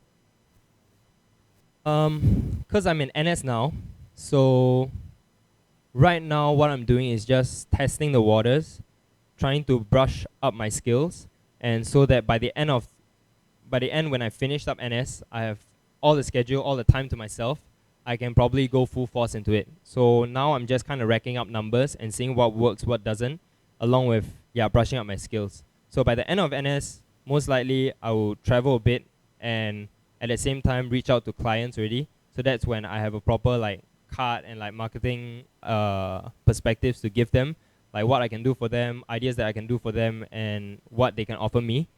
And along that, actually, I want to talk about esports because I love esports.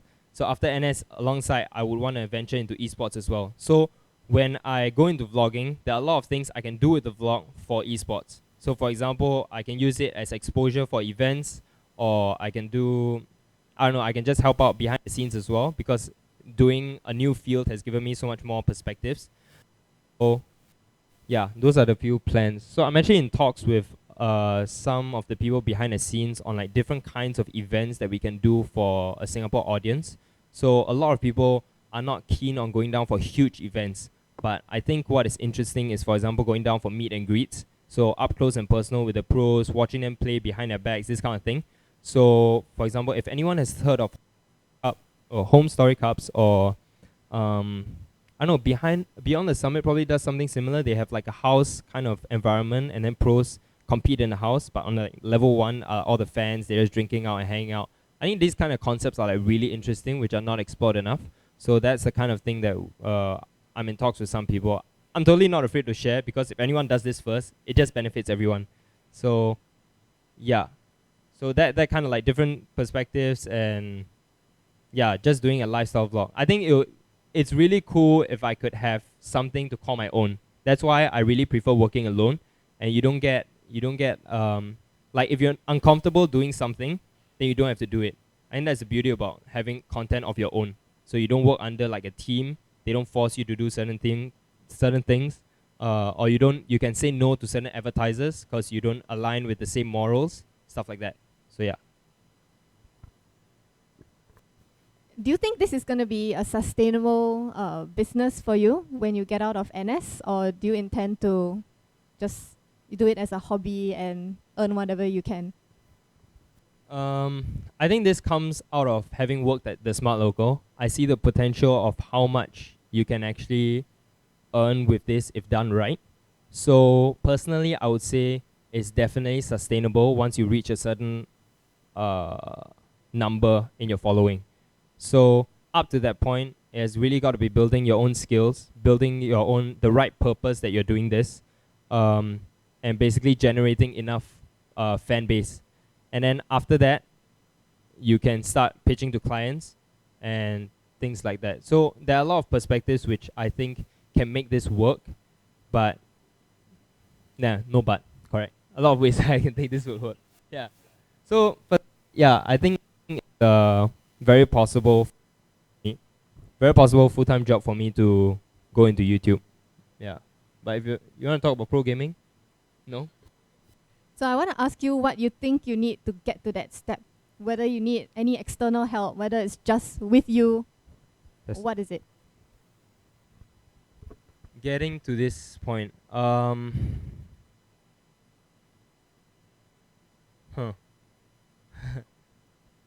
Okay, there are a few things which I think which makes a content creator. A lot of people right now in this day and age think YouTubing is easy. They can just pick up a camera, film, and make it big.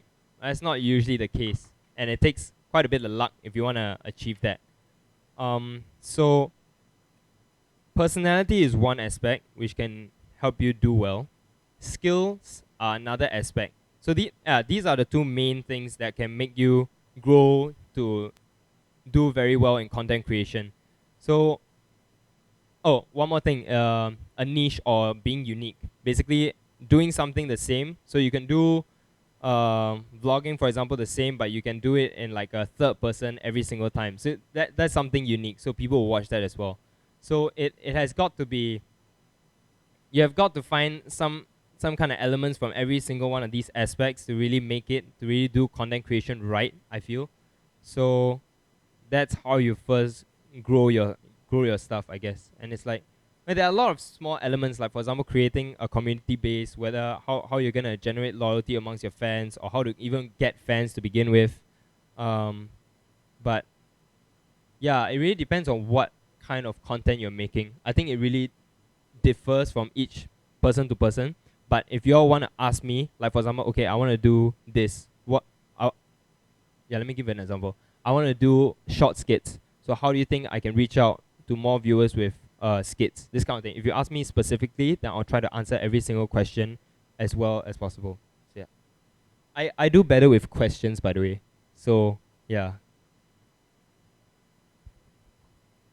Okay, yeah. Do I struggle a lot producing content? In the beginning, no, because it was very fresh, and like I just loved what I was doing. So every single idea that I had stored in the back of my mind or written down on my phone, I can go and execute. So whatever funky kind of transitions I want to use in my videos, I can just do them. And there's no one to tell me no, or no one to tell me like, that seems a little bit too informal or stuff like that. Nothing. So I was total creative freedom to just do whatever I wanted. The hard work comes in where you try to find the fun, right? So I have to do my research on, okay, what's happening this weekend, what's happening next weekend, how am I going to plan my time? And being in NS also, I only have the weekend to film, which means the moment I come out on Friday, I pick up my camera, I start filming, and hopefully I film 2 to 3 videos in the weekend. And 2 to 3 videos is not easy because filming is one part, and then editing each video takes me about 4 hours. So on the weekends, I'll probably sleep 2 to 3 hours only. But to me, that was okay because NS gives me 7 hours of uninterrupted rest. So yeah, good stuff. How do you adapt your content to when a platform changes its algorithm? Very good question. That is actually one of the problems I'm facing now. So what he's talking about is, okay, YouTube's algorithm has changed in such that right now, the more you post, the more likely you will get featured and recommended to others. Okay, so when I used to do, that is why a lot of daily vlogs do well, because their exposure is insanely high. When I first started out, I did duo daily vlogs, that's what I like to call it, once every 2 days. those, it gives you a very good pacing personally to not only generate content but gives you room to breathe. They did very well. Every video was about 100 subscriber increase. So that is in pretty good locally, I would say. But now I only post like, I even posted less than when I was in basic military training. So now I post about 1 to 2 videos a week. So my kind of like the influx of right when I post the notification that goes out, it goes out to way less people. So how I am trying to deal versus this is, number one, you create either content that is more viral, so it gets picked up by more people. So for example, my most recent video that did pretty okay, like I think 60,000 views or something like that, was Artbox. So everyone was gonna cover Artbox, but I was the only one with the intent of covering both sides of the story. Because on day one, everyone was against this event. They thought it was crap. They thought it was a very bad copy of the actual event in Thailand. But I was the only one who went on day one, then went on day two again, just to prove myself wrong.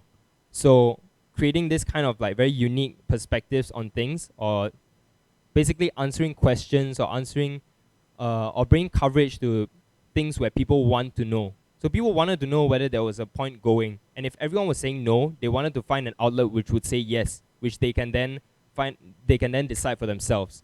So creating this kind of one-time off videos, which is like a little bit more unique on the perspective, will do very well. So these kind of like, it takes you much more time to think and generate an idea if you want to do weeklies. So if you want to do like once every 2 days, you don't need to think that much, but it's a lot more work on your end, but it kind of balances out, you see. So if you want to do once a week, you have a whole week to think about it, so you better make sure that one video does done well. The other way you can do it is do more different things. So for example, you can do a video on exploration, the next video you do in tech. So now you're splitting up your demographic. More reach, but somehow you still have a overarching line in between the two. So they're all vlogs, but each vlog has its own topic to its own. So you're splitting up your demographic, but you're still reaching out to a similar kind of viewers. The last thing is including stuff like bloopers. So for example, you can do a part 1, where it's the full vlog. Part 2, you pick out certain funny elements of the full vlog, and then you put in a few more extra like deleted scenes or like bloopers into the second video. That way you're giving yourself double the video for one filming. And that second video of bloopers, super easy to edit. It takes like half an hour. So yeah, those are a few ways where you try to cheat against the algorithm. The one other way is like collabs, but that's like very situational based, so I wouldn't recommend that too much. Yeah. You spoke earlier about jump starting and how to like basically hack growth. So if you could speak to the authorities, what kind of support do you think would help you the most? Authorities as in? For example, the local authorities, the media authorities, the economic authorities. Wow, economic.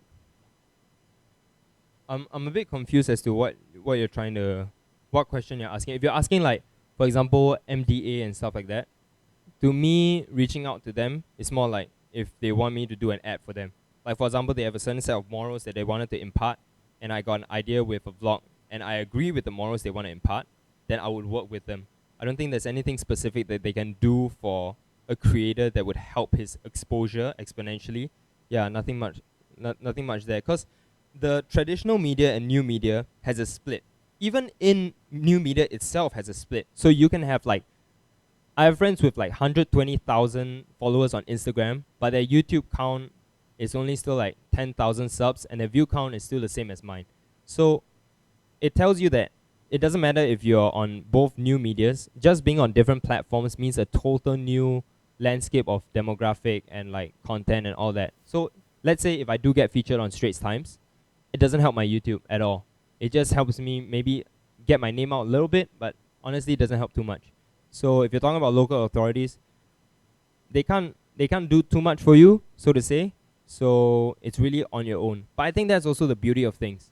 If everything is on yourself, how are you gonna make sure that the content you push out is good enough to be out there to compete with everyone else? Yeah. Yo. I watched your unbox video, by the way. Oh, Very yay. interesting. The weather was bad, and you were honest about the whole thing. So my question for you is more about, you said you were interested in esports. So how transferable do you think your skills sets, because you're a programmer in StarCraft 2, say you have to make a vlog for an esports title like League of Legends. Do you think your knowledge with StarCraft 2 would be able to apply in terms of content creation for this kind of stuff? No. Yeah, you would have to pick up these skills, right? Yeah, I feel the most. Well, I think this relates to me because I created content for esports in a specific way of being analytical. So I was, even with like professional commentators and stuff, they will come to me before their games just to ask me about, okay, you know this guy's play style, what's gonna happen in these games? Can you tell me the meta game of like the current season and stuff like that? That happened to me a lot. And because of that, I was getting shoutouts from them. I was getting like hosted by these professional streamers. And that was what I prided myself on, like being knowledgeable enough. Because if I'm in school, right, I can't be practicing my game. So I only can practice my game maybe 3 to 4 hours a day. But when I'm in school, I can watch streams. So that's cool. So, but at the same time, obviously, I'm still studying lah. So having this kind of knowledge, I feel is very interesting, and it doesn't get, and not enough people do this. They just play the game without really studying. So telling you like, oh, if this stun at this moment and how they move the players around the map, this kind of thing, that's way more interesting. You're bringing a whole new light to the game rather than just commentating exactly what's happening at the moment. So I feel that kind has way more value. So that to me is what I would do as a person, because that's what I'm good at.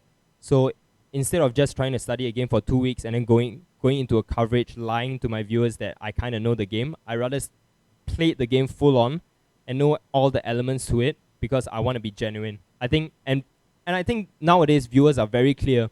They know exactly whether you know the game or not, or you're just trying to bullshit your way through.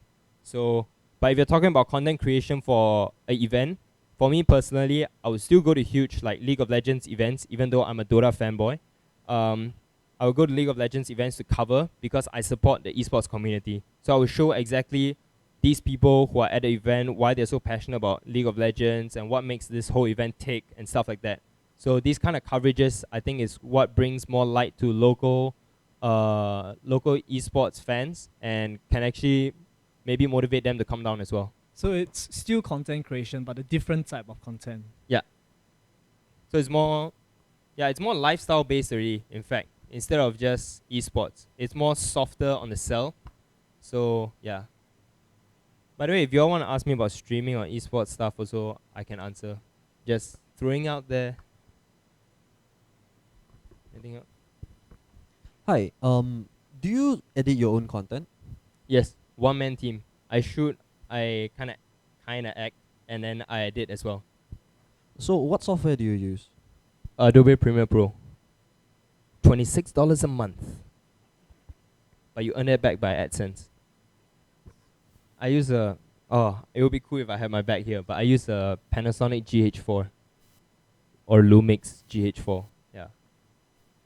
Just wondering, how much investment have you made into your YouTube content? How much investment have you made into your equipment and stuff?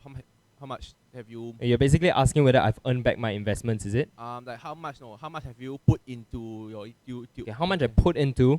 Yeah. A lot. Okay, so camera gear itself. So I have a camera body, a camera mic, the Gorilla Pod. That equipment itself cost me, plus the SD cards and batteries, all that itself cost me like 2.5 thousand SGD. And then I bought a drone, because drone shots look cool.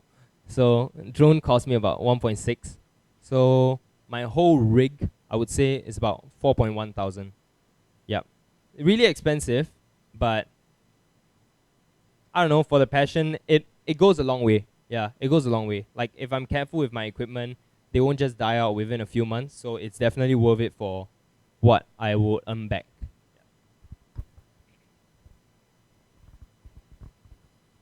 So right now you're a one-man team. Would you say that to a certain point of success, would you consider like expanding a team or making a team to create your content under your brand or something?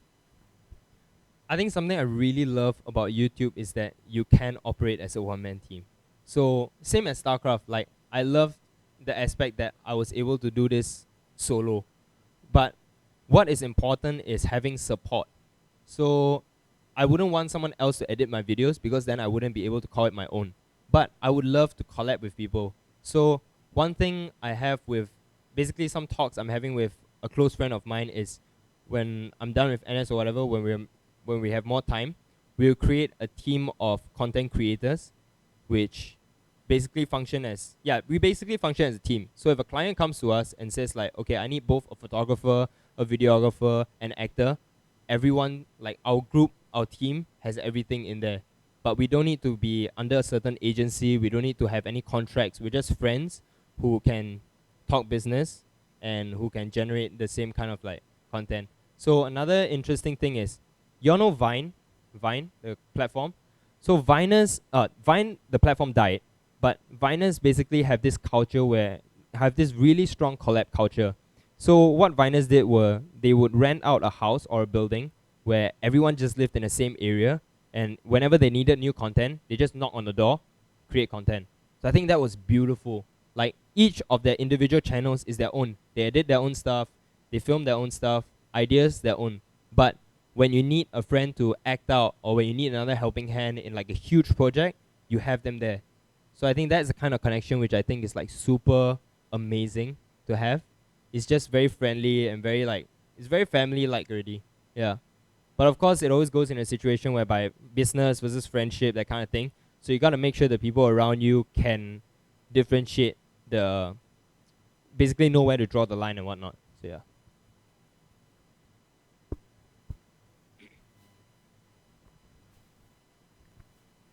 Okay. Hello. Okay. Hi. You mentioned that you are going to YouTube. So it's all video based. Would you think it's necessary to go to other platforms that's not video and you widen your reach? What other platforms do you have in mind? Other platforms. I can hear. I'll just repeat. Okay, other platforms that fans of esports might be interested in. So Twitch is the most obvious one. I think Twitch has its own pros versus YouTube also has its own pros. So I've seen a lot of personally I like YouTube because it's more accessible. I don't need the person to watch me when I go live exactly. Then again, some people are gonna say, wait, but you have VODs. But it never acts the same way. Because being live, somehow you can interact with a person, it makes it way more real. But then YouTube already draws the boundary there. It's like, there's only a comment section, there's no live chat. So when people go there, they don't have the expectation that they're gonna interact with someone. That's why they're okay with watching YouTube videos rather than watching Twitch VODs, which is kind of the unconscious boundary that is created for ourselves because of the platforms. So do I think I should move into other platforms just for esports? I would say if I really wanted to do it full on esports, yes. But because I want to influence esports in a different way, I don't have to. So my main following for esports is on Twitter. But no one uses Twitter in Singapore. So yeah, I don't like it doesn't really matter that I have specific outlets of platforms to reach different kind of audiences, but I don't think I need to explicitly go out into a totally new platform to reach a whole new demographic because they are technically not under my demographic anymore. The only different thing I kind of wanted to try was podcasts. Totally no video images, but speaking into a mic. I think that's very interesting, something Singapore local content creators have not done yet. And there is some space for it, but there's a specific kind of style which makes it work. Anything else, personally, I think would never work. And it's comedy podcasts, which means that you kind of just chit-chat with your friend and then talk about experiences, stories, and make other people laugh. Along with this, you can kind of slip in ads or you can kind of slip in like what events are coming up and do coverages here and there. So that's a very interesting concept that can be done. Which is not, but it's very difficult to do. Number one, you need good audio equipment because I've tried filming with just my camera, audio equipment. It sounds okay, but you want this kind of crisp radio sound because when you listen to a podcast and you hear the radio sound, you want to listen even more. It's very weird. It's how our brains function. So yeah, there's that, and then also getting the team together to come down for a 2-hour just chit chat session is also very weird to tell them like, hey bro, want to do a podcast, like talk about what? Bro, we're just gonna sit down and chit chat for fun. And it's like, huh? Can man? I'm like, yeah. Then trying to convince them about this is so difficult. So yeah, there are venues where you can try to go, but yeah, it's just more unique lor. Yeah, there's no explicit platform once again to that I would go into.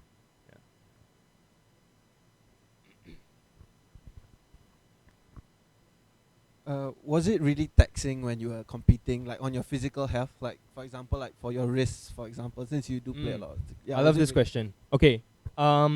Personally, when I first started out, I knew nothing about like the health side of things for esports. So I was like, just play 8 hours a day, never mind. I still perfect eyesight, doesn't matter. But along the way, as I met more pro gamers, you realize that we all kind of preach health.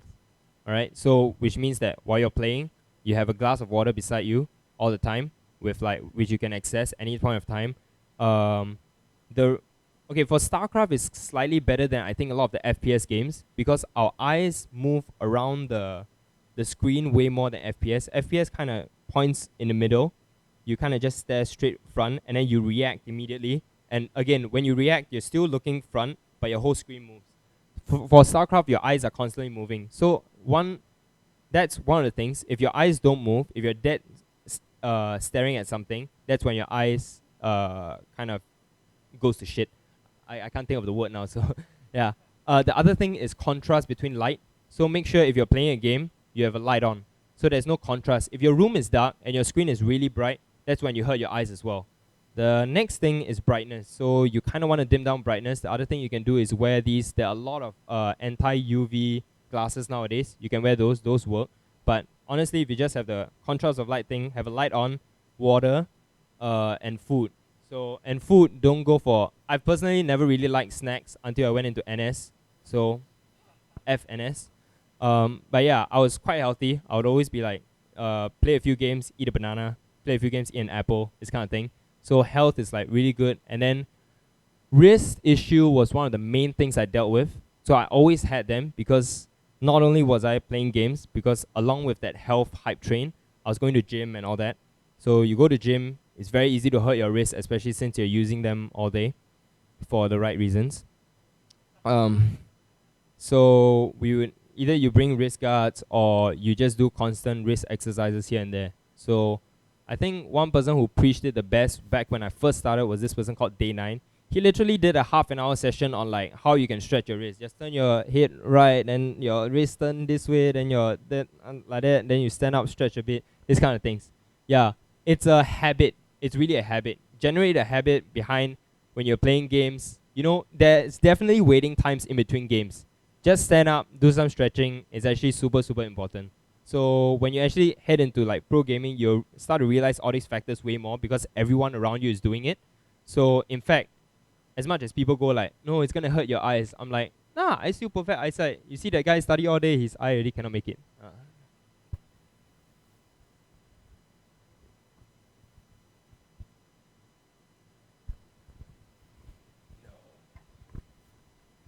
Hey Thomas. What up?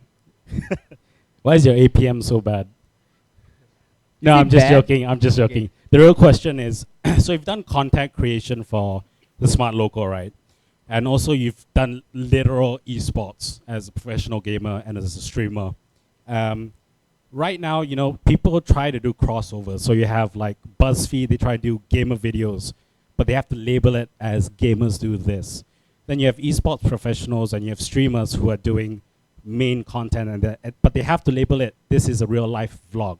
When do you think in the future you don't have to have those labels, so you don't have to be mainstream and set up a gaming channel, or you don't have to be a gamer and set up a mainstream channel? When do you think the fusion is going to come? For example, if you do the music industry, you know, nobody refers to it as EDM anymore. Now it's a lot more fusion, right? Where you have the mixes of the different genres. So when do you think that's going to happen? Honestly, I don't think there is a need in segregating the content at all. But the reason why they do this is because of demographic. So if I were to make vlogs and I have a majority esports fan base, these vlogs don't speak to my esports fan base that well, like because they expect me to be playing games.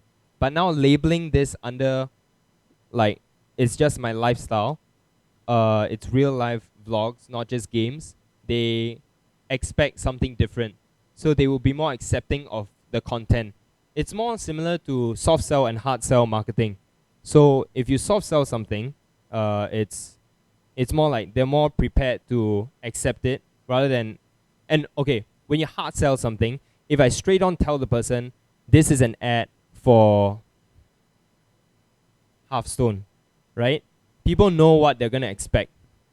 Compared to if I just say, this is my life, but then you see me playing Hearthstone for like 5 hours and you're like, is this a sponsored post? You know? Then people switch off. Because nowadays people have like this advertisement barrier, right? You, like for example, if you're watching a TV show, no one really watches TV anymore, but if you're watching a TV show, the moment the ads turn on, your barrier turns on.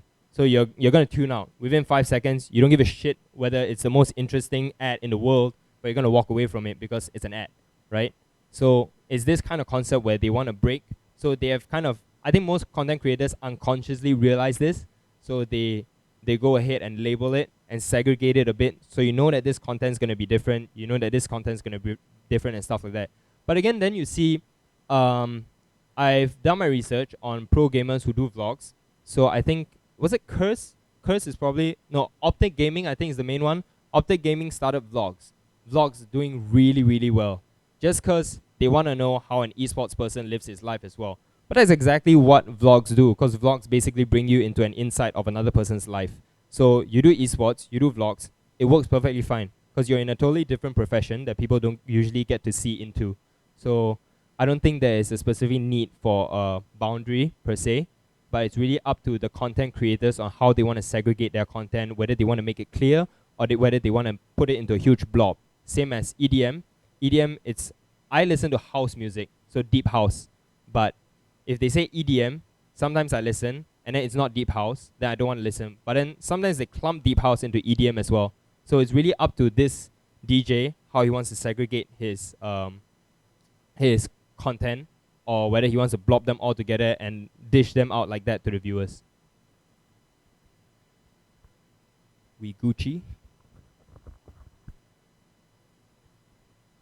Okay, thank you. I think we need to move on to the next speaker. But before they come up, I was wondering whether Joshua would like to talk a little bit about what he's doing.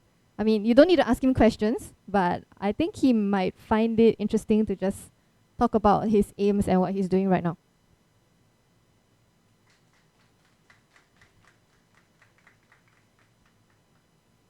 Sorry, I just threw him a curveball. Yeah, I was totally not prepared for this. So basically what I'm doing in Singapore now, literally we just started filming our first video yesterday. I'm setting up a kind of production house space for streamers, gamers to come out, hang out whenever you want, where there's consoles, there'll be PCs up, anything. So you want to come over and stream, you can come over and stream. You want to come over and do whatever you want, you can do a lot. But mostly how we are working on making sure that it's sustainable is by linking up, like Thomas was saying, because he's focusing more on YouTube. I'm trying to find a way to balance both.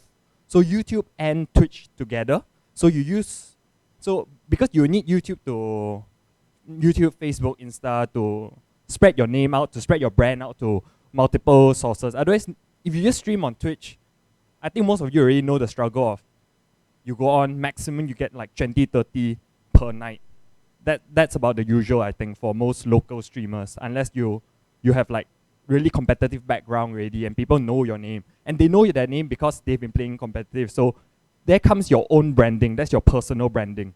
So if to actually get more viewers, what I found is you really need to be able to have this branding to your name. So that's what I'm trying to do. I'm trying to help out, because I come from also a YouTube background. I freelance from Malaysia lah. So I was interning and freelancing with them, a few of them, but most of them went corporate. Then I decided that my passion was esports, and Singapore had a very, very strong community around games, which why you can see a lot of you here. Like community events I've seen is full house at a lot of times. So this is a passion and also a sustainable way to make sure that most people can continue in esports. Otherwise, everyone's just floundering around trying to find their way, which I don't think is great lah. So even if streaming doesn't make enough, at least there's another avenue, like being an influencer in the esports market, which in Southeast Asia there's really not many. Yeah, so that's basically what I'm trying to do now. Okay, so if you want to ask him any questions specifically later, you can hang out with him. I think Thomas is very interested to talk to you. But we need to now speak with Spout 360.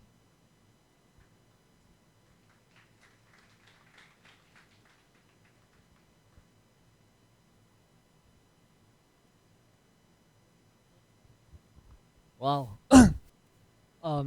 Before I start speaking, I think it's very inspiring. I have heard a lot of speakers talk today, the brands, Ariento, and thanks to Tammy for organizing this whole stuff. So I'm just going to need a couple of your time today. I just want to introduce what is Spout, because I know many of you might not be sure what is Spout. So I'm just going to talk a little bit about what is Spout, and then I'm going to go into who we are, what we have been doing, and then finally I'll end off with what's next for us. So just bear with me for a while. So Spout 360 was, I'm from Spout Entertainment Group. So we were founded in January 2017. So we are very, very young compared to other companies like Akibapress, right? So under Spout Entertainment Group, we have Spout 360 and we have Spout Agency. So what are these two operations? So for Spout 360, if you go on your phones right now and you log on to spout360.com, you can find that, hey, we provide esports news, we provide esports articles that you can find. We write about esports, we talk about esports. For Spout Agency, it's more of agency play where we become the intermediary between brands, streamers, and casters, such as yourself. So we aim to connect people from both sides of the equations into one. So for Spout 360 and Spout Agency, when we first started, we spoke to a lot of people in the community. So coming from, I used to be a game developer, so we spoke to a lot of players in the industry. So we spoke to people like Thomas, we spoke to people like Skoger, we spoke to people like Street, we spoke to Tammy, so on and so forth.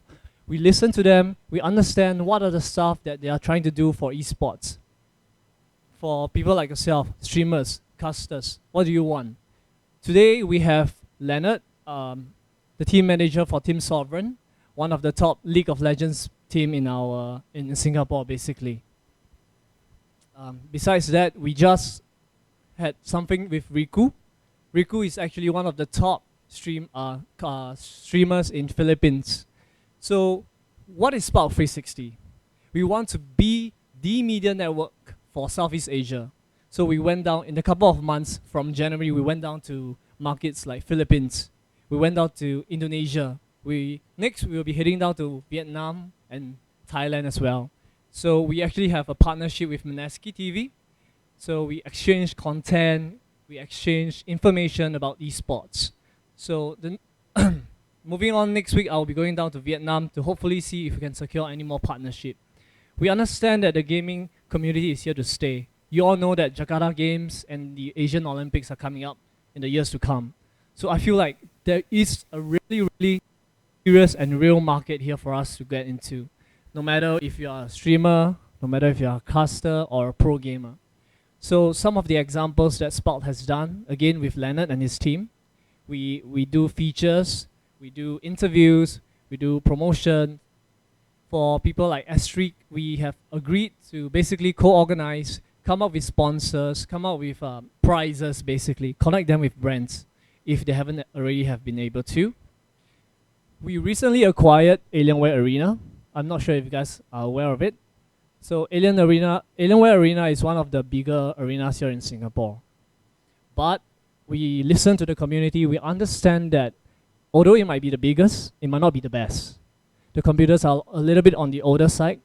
The stage needs to be improved, especially with titles like Overwatch, CSGO, Rainbow Six Siege. You really need to have monitors with more than 120 Hz. Basically, better equipment, something like this, better hardware. So my promise, Spout's promise to the community in Singapore is that we will upgrade, we'll refurbish, we'll change the entire outlook of Alienware. What used to be Colosseum, a family, a place for gamers in Bugis, I believe. Yeah, but they closed down, right? So my promise, our promise to the community is we're gonna upgrade Alienware, we're gonna improve on it, we're gonna see what we can based on your feedback, we're gonna improve the stage, the computer and everything. Our goal is to hold Southeast Asia tournament, C Cup, in Alienware Arena or somewhere else. We want to be able to reach out to communities, not just in Singapore, in Malaysia, in the countries that I've mentioned that we have been to. Right now, it's just content partnership. We're very interested in helping teams, not just from Singapore itself, from all these other countries, because we believe that we have yet to see somebody like us for Southeast Asia. Garena was once the biggest esports organization in Singapore. We believe we have a real chance here. My team is young and ambitious. A lot of my content creators, my community members, they're all esports players, so they know games like Dota. Leonard is helping me with the league scene right now. We are young and ambitious. There's no discrimination on esports title. We cover everything. Your Dota, your League, your Hearthstone, everything. Even if you say you want to be a streamer for PUBG because it's popular, because it's fun. I'm open to that. We're open to that, definitely. It's about having this presence that we can call our own here in Singapore. I don't believe there is any other organization right now besides Garena, and Garena is just focused on League. We are on our way to get there, but again, we just started. We are young and ambitious. We are sincere in creating esports. I believe you are. I've already told you about Alienware Arena. It's one of our very first step to putting our place here in Singapore. Moving on, it can be another arena in, I don't know, Kaohsiung or something like that. For empowering talents in Singapore, we are sending people to other countries to cover major events. Hopefully, in the future, we can hold major events here in Singapore. I believe this is something that we can definitely do. For people like Leonard, we are sending him to Kaohsiung to cover Rift Rivals for League of Legends. We went to the Manila Masters. We went to Kiev Majors for Dota. And there's many, many more tournaments to come. Perhaps even in the future, we might want to do one of our own event. My asking with all of you here today is work with us. I understand that other companies, other brands are on their way, on their path to build this community. Is that if there's any way that we can work together, I believe there is. We must leverage on that.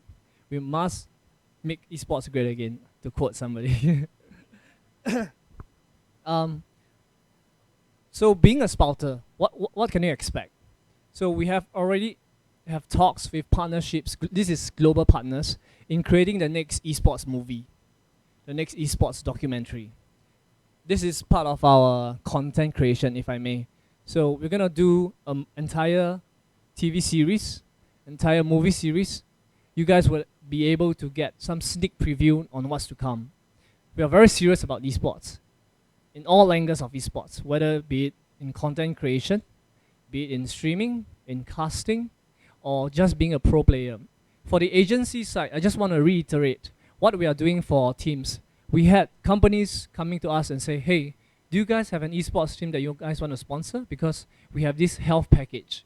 Basically, you send your esports team on health screening for them to enjoy some health benefits. Do you get that in any other jobs? In legit jobs maybe, but in esports is being legitimized from the recent years. And just earlier this morning, I shared an article on how esports has changed. It was a video by the Score Esports, if you guys heard of it. I think right here in Southeast Asia, we really have a game plan. So I'm very excited to work with all of you guys. I want to open the floor to any of the questions that you guys may have with regards to Spout Entertainment Group, or Spout 360.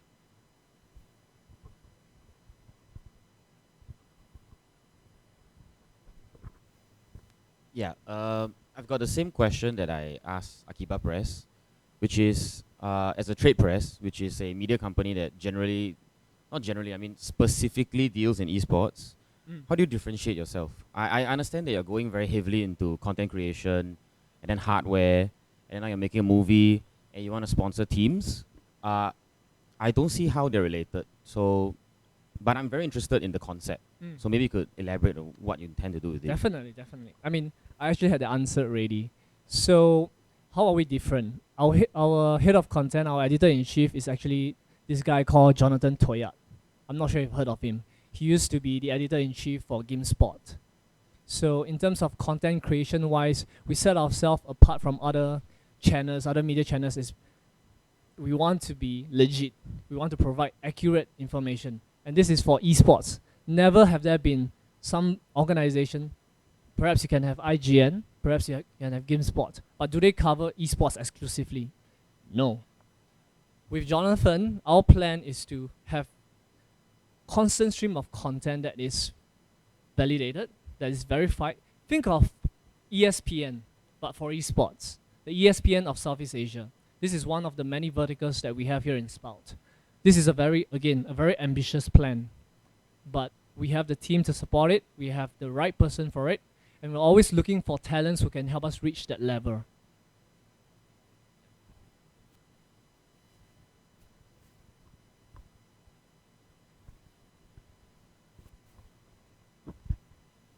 Hi. Still a bit confused. So what you've mentioned all these different things that Spout 360 does, right? So what is your core business or your core model that's going to keep you guys afloat as you go on into the further years? Good question. So basically you want to know about our revenue model, right? Yeah. So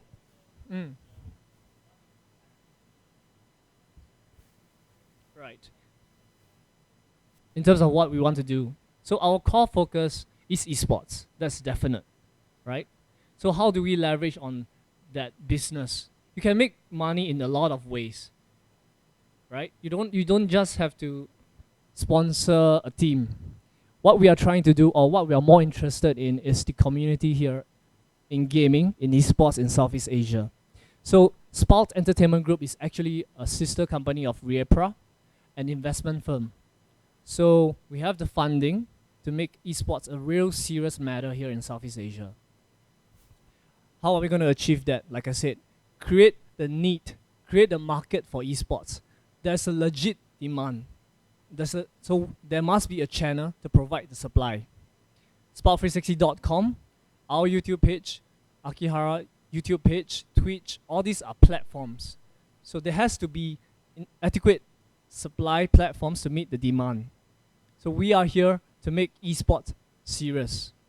In terms of revenue-wise, like I mentioned, we want to be the ESPN of esports. So providing that accurate, that comprehensive news is what we aim to do. So you mentioned you Sprout is constantly looking for talents. Yes. So does that mean like anybody that is like interested to contributing to your cause is always?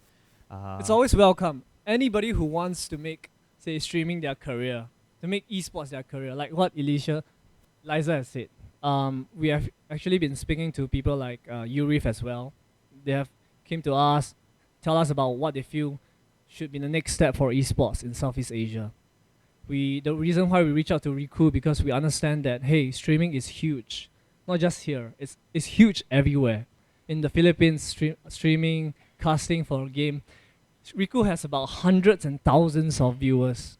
And to them, to many people in Philippines, for example, this is their livelihood. They survive on being in front of a camera for what? A good 8 hours a day. So we are always looking to leverage on that, because we understand that for all of you guys here, streaming is for real. It's not just, oh, I just want to earn money by just spending a few hours in front of the computer. No, it is a job. It is a commitment. Yeah. So we are here to prove that, to verify that you guys are actually doing something that is legit.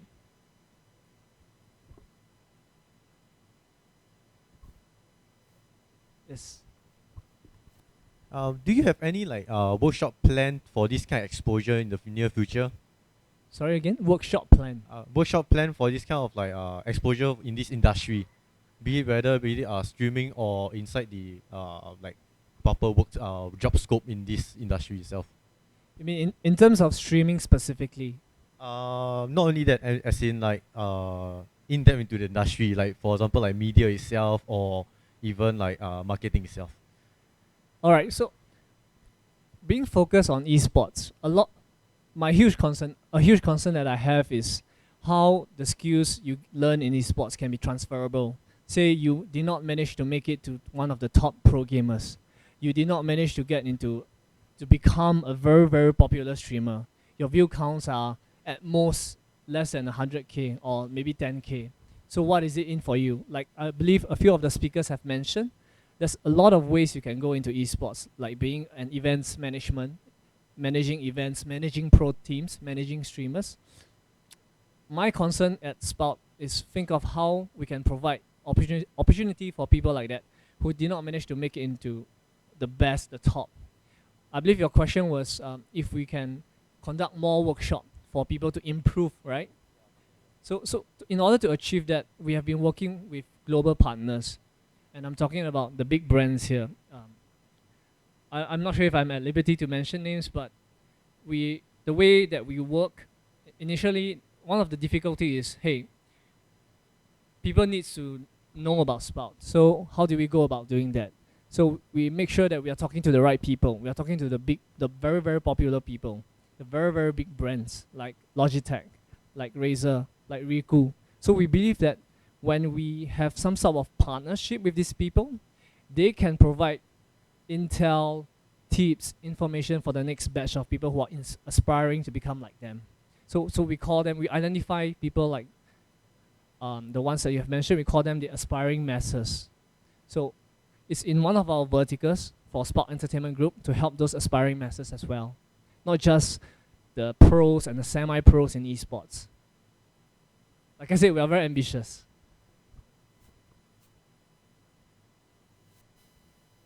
Any more questions from the floor?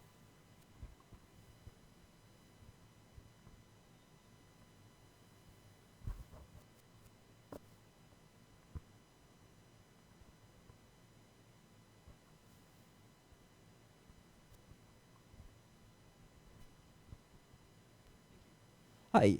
So same question as what I asked Akibapress earlier. Why there is an overabundance of news websites, especially as what you mentioned, focused on esports. You need only look at the subreddits to aggregate our websites to find out what you want. So the question here is what makes you different? What makes Spout 360 different from the whole host of other websites out there? And again, why should we choose you? Right, so for many of the contracts that we are offering to our talents, it's not about exclusivity. It's more of it's more of having a channel to showcase your work. So one of the core values here at Spout Group is about localization, community, and distribution. We have the reason why we have partnerships across Southeast Asia with Meneski TV, with partnerships with Revival TV in Indonesia. It's because we believe that with this number of partnerships and views, your content is actually reaching out to a bigger and wider audience. So in order to achieve that, one of our goals at Spout is about localizing content. How can you make it so that, hey, if I stream in, say for example, Tagalog in Philippines, how can subtitles in English help you achieve a greater audience in other countries in Southeast Asia?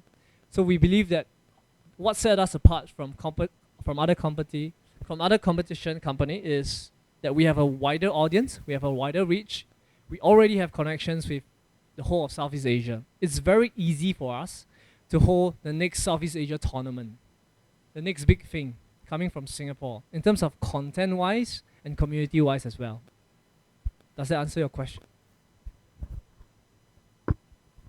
Yeah, that does. Thank you. But okay, so you just said it's very easy for you to host a tournament. So when is the next tournament gonna be? So my promise to the community here is that we're gonna refurbish Alienware Arena. I'm gonna give you guys better computers, better stage, because that is what we have been hearing from the community. There's not enough being done. There's not enough tournaments. So we have been speaking with people from CSGO, Rainbow Six Siege. In fact, right now, as we are speaking, there's a FIFA tournament happening right now at Alienware Arena. So every month, our goal for every month is to hold League of Legends tournament, Dota 2 tournaments, Hearthstone tournaments. I've already been speaking to people from the various communities, and they're all very keen to have some place that they can hold screams, they can hold workshops, they can hold tournaments, or even simple meetups. I can tell you right now that all of these are in the pipeline. As for something that is the whole region, that will require more planning, obviously. We will need more manpower, that is obvious, and also the help from the community as well.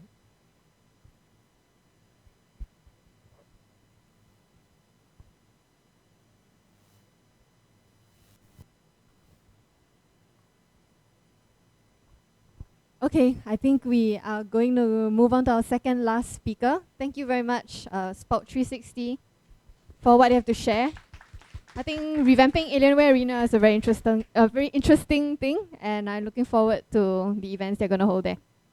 So we have Wanda from Armaggeddon. Hi guys.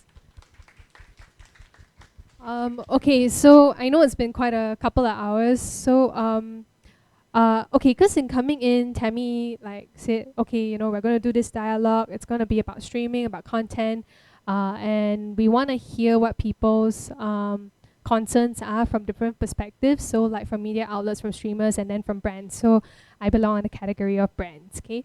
But first things first, could I just ask how many of you are streamers here? Okay, so I think a majority. And then how many of you from media outlets? Okay, a bit fewer. And how many of you from brands? Oh, okay. I'm the only one left. Yes. Okay, so I'm not going to sell you Armaggeddon today. Subconsciously, maybe I might. It's, what do you call it? 职业病. English? Okay, now my brain shut down for a while. Okay, so okay, since most of you are streamers here, maybe I think what would be most useful as a person from a brand is to share with you what we look for in people when we decide whether we want to work with someone. So I'm not sure if any of you know this, but it's not exactly official. Julian Tay, who is now in NOC, he's one of the guys that we work with on a rather informal kind of way. He's a very nice guy, very genuine. Not the smoothest guy. Like, you know, he's not like Thomas or Phil. You know, he's not someone who speaks really well and carries himself really well. Come on lah, y'all don't like that, okay? But no, but legit, like, you know, he comes off as someone a bit awkward. But he's very genuine and he sticks to his guns when it comes to his passion, which is generally speaking gaming, creating content. And he's not afraid to acknowledge that sometimes he speaks with a monotone and he's like, yeah, I speak a monotone, okay? I'm trying to work on it. So we're working with him, and the reason why he was one of the people that we picked up was it was easy because first things first, he was already buying our stuff. So I was like, okay, you know, you already like our stuff, which makes it really much easier. Why don't we work with him and give him some things to do and also see how we can help him to expand his reach. So we oftentimes share his videos, and anytime he comes up with something, we will make sure that more people see it than if without us. Okay, so that is the role we play in supporting Julian. He's quite okay. Coming back to it, I'm not a streamer and not like public speaker. So sometimes my thoughts are not very organized. If you have questions, please. If you have questions and you want me to answer it, or if I'm not answering properly, please redirect me. Okay. So when we look at a streamer and we think about, okay, is this the right guy for us? This is one of the things. If they like us, it makes things very easy. Secondly, that he has consistency. You know, Oh, thanks. Okay, yeah, he's got consistency, so he always comes back to doing gaming. Now, what Thomas touched on earlier was quite interesting. That if he has like a vlog that is about lifestyle, he has to point out that it's lifestyle. And if you ask me, that really helps because that manages people's expectations. So currently, like if all of you who are streaming, how many of you are on Instagram? Anybody? Insta? Okay, cool. So can I ask, like, what do you usually post on your Insta? For example, sorry, you are, yeah. Okay, so hi, nice to meet you. Hi. Yeah. So what do you usually post on your Insta? Food, Food, selfies. selfies. Is your Insta intended to become a platform you would use for promoting yourself in a what kind of a context? I think it's just for fun actually. Just for fun. Yeah, So just Insta is not a tool for you. Not yet. Not yeah. yet. Okay. Anyone using Insta as a tool to become like popular and famous and like cool. Yeah. Yeah. Okay. So so how? No. I want to know, and I think this should be a two-way dialogue because that's what we're here for. We're here to share what we're doing. What gets us to places and what doesn't. So what do you put on your Insta? All right. Or you can introduce yourself, tell us what you do, and then like. Should I stand up? Your call, man. Okay, I just stand up. Hi everyone, I'm Neuro is Delicious. Yeah, Neuro is in the house. Yeah. Okay. So all right. To answer your Miss Wanda question, I use Instagram to promote my pole journey. So I am doing pole as a fitness. I no longer categorize the pole as pole dancing because as most of you know, what is the first thing that comes to your mind when you talk about pole dancing? Sleazy clubs, right? Grinding and shit. In Asia, in Asian countries, and even in internationally, we want to promote the sport as a pole sport instead of pole dancing as an art, not just a thing that you only see in sleazy clubs. Okay, so on a daily basis, how often do you post on Instagram? To be honest with you, nowadays, because I'm a new streamer, very, very new. Mhm. Actually, I've only recently started to stream in January, guys. And very, very honored to be here, by the way. So I have so many agendas to stream, by the way. But to cut things short, I use the Instagram. What's the question again? I forget, How often do you post on Instagram? Oh, okay. And what kind of content do you post on Instagram? Okay, the last post that I post was my streaming gig is official. So I post up my my goodness! There we go! Oh, there we go! Okay. Hey, got the follower. This account is private. Okay, In public lah. I don't mind. I don't mind showing you guys if you guys don't mind. I can tell you my password. Okay, anyway. Okay, so this is my username at Instagram. I want to get people, men, women alike, of everyone, to take up this sport as a true sport because the thing is this is not just for ladies. It's about liberation. It's about empowerment. And I stream because this is one of the factors I want to promote the sport. Only one of the factors that I stream, one of the motivation. So I'm also using this to also promote my channel, vice versa. So I hope this summarize your just down to it, like how often do you post? Oh yeah, that was an actual question. It's okay. Like it happens to me also. I also had my brain goes everywhere. Right. Yeah. Because right now I am one-man army. Same as Mr. Blitz right there, the pro gamer, highbrow pro gamer. I'm also one-man army currently, and it has.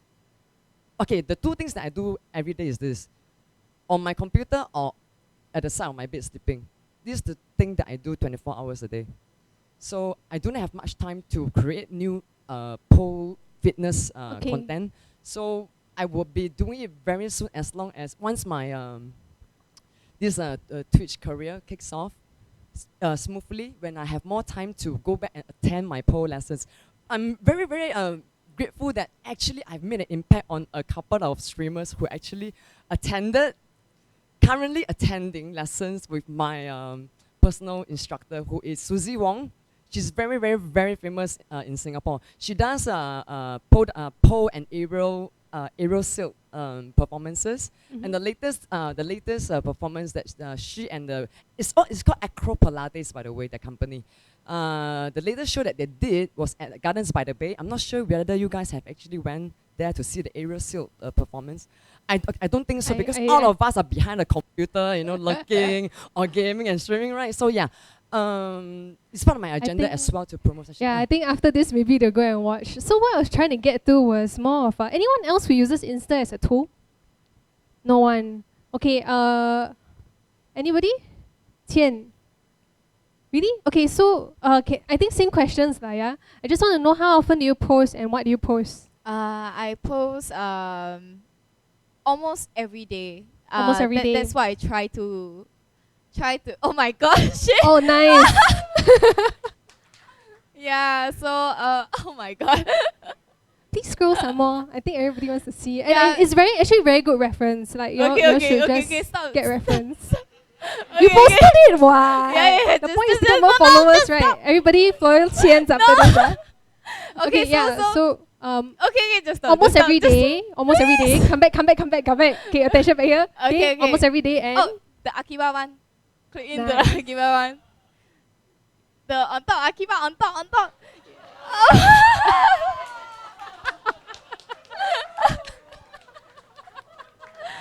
Okay, so I'm almost sorry, but yeah. Yeah, it's okay. So what's up is usually what I post is mainly gaming content. So example, if there's a lot of clothing lines, they approach me, like let's say this amount for a post. Usually I wouldn't take it unless it's like friend, like secondary school friend. They have a clothing line for want me to promote for them, all that. But I want the credibility to be there. So usually I find my personality on Instagram. So I want my Instagram to be gaming. So usually the gaming stuff, then I'll post. Okay, cool. So so that's what I'm trying to bring across. Not many of you use Instagram as a handle, but I strongly suggest it because if you are in a Singaporean environment, there's quite a few social media platforms you all can use, or streaming or video platforms you all can use. But going by stats, basically the top two platforms that are used most here are Facebook and Instagram. If you're not on Instagram, please, if you're serious about your streaming career and want to get bloody somewhere, right, then get on it, even though you may feel like, it takes a lot of time and commitment. So it does take a lot of time and commitment posting every day, thinking about which hashtags, which lines to use to describe your photos. Okay, and some of the things that Qian does is, I think, really good. Having yourself in the photos usually always helps, unless your Instagram is not about yourself. So with Qian's, there's a consistency. She's always in the photo. It's always about something she's doing. And more often than not, that's something related to gaming. So if let's say you are anyone here that's not, besides the pole dancing, pole fitness, sorry, anybody who's not gaming related? Okay, all gaming related. So I'll stick largely to gaming lah. Okay, if you're looking to become someone that people would sponsor, having a direction and having a USP, unique selling point about yourself or the kind of content that you create is super important. With Qian's, it's quite easy that she already has that. So just one non-gaming example to give you all for reference would be that a lot of the Instagram accounts that are, let's say, about photography, for example, there is no human subject, but it's very consistent. It's always about photography, and the subject is usually also very consistent. You will find accounts like that have a lot of followers. Okay, so if you're not on Instagram, please go on it. I'm not from Instagram. I'm just telling you all for your own good. Okay. Okay. Any of you got any questions, like what brands look for, or what you want from the brands? Like anybody?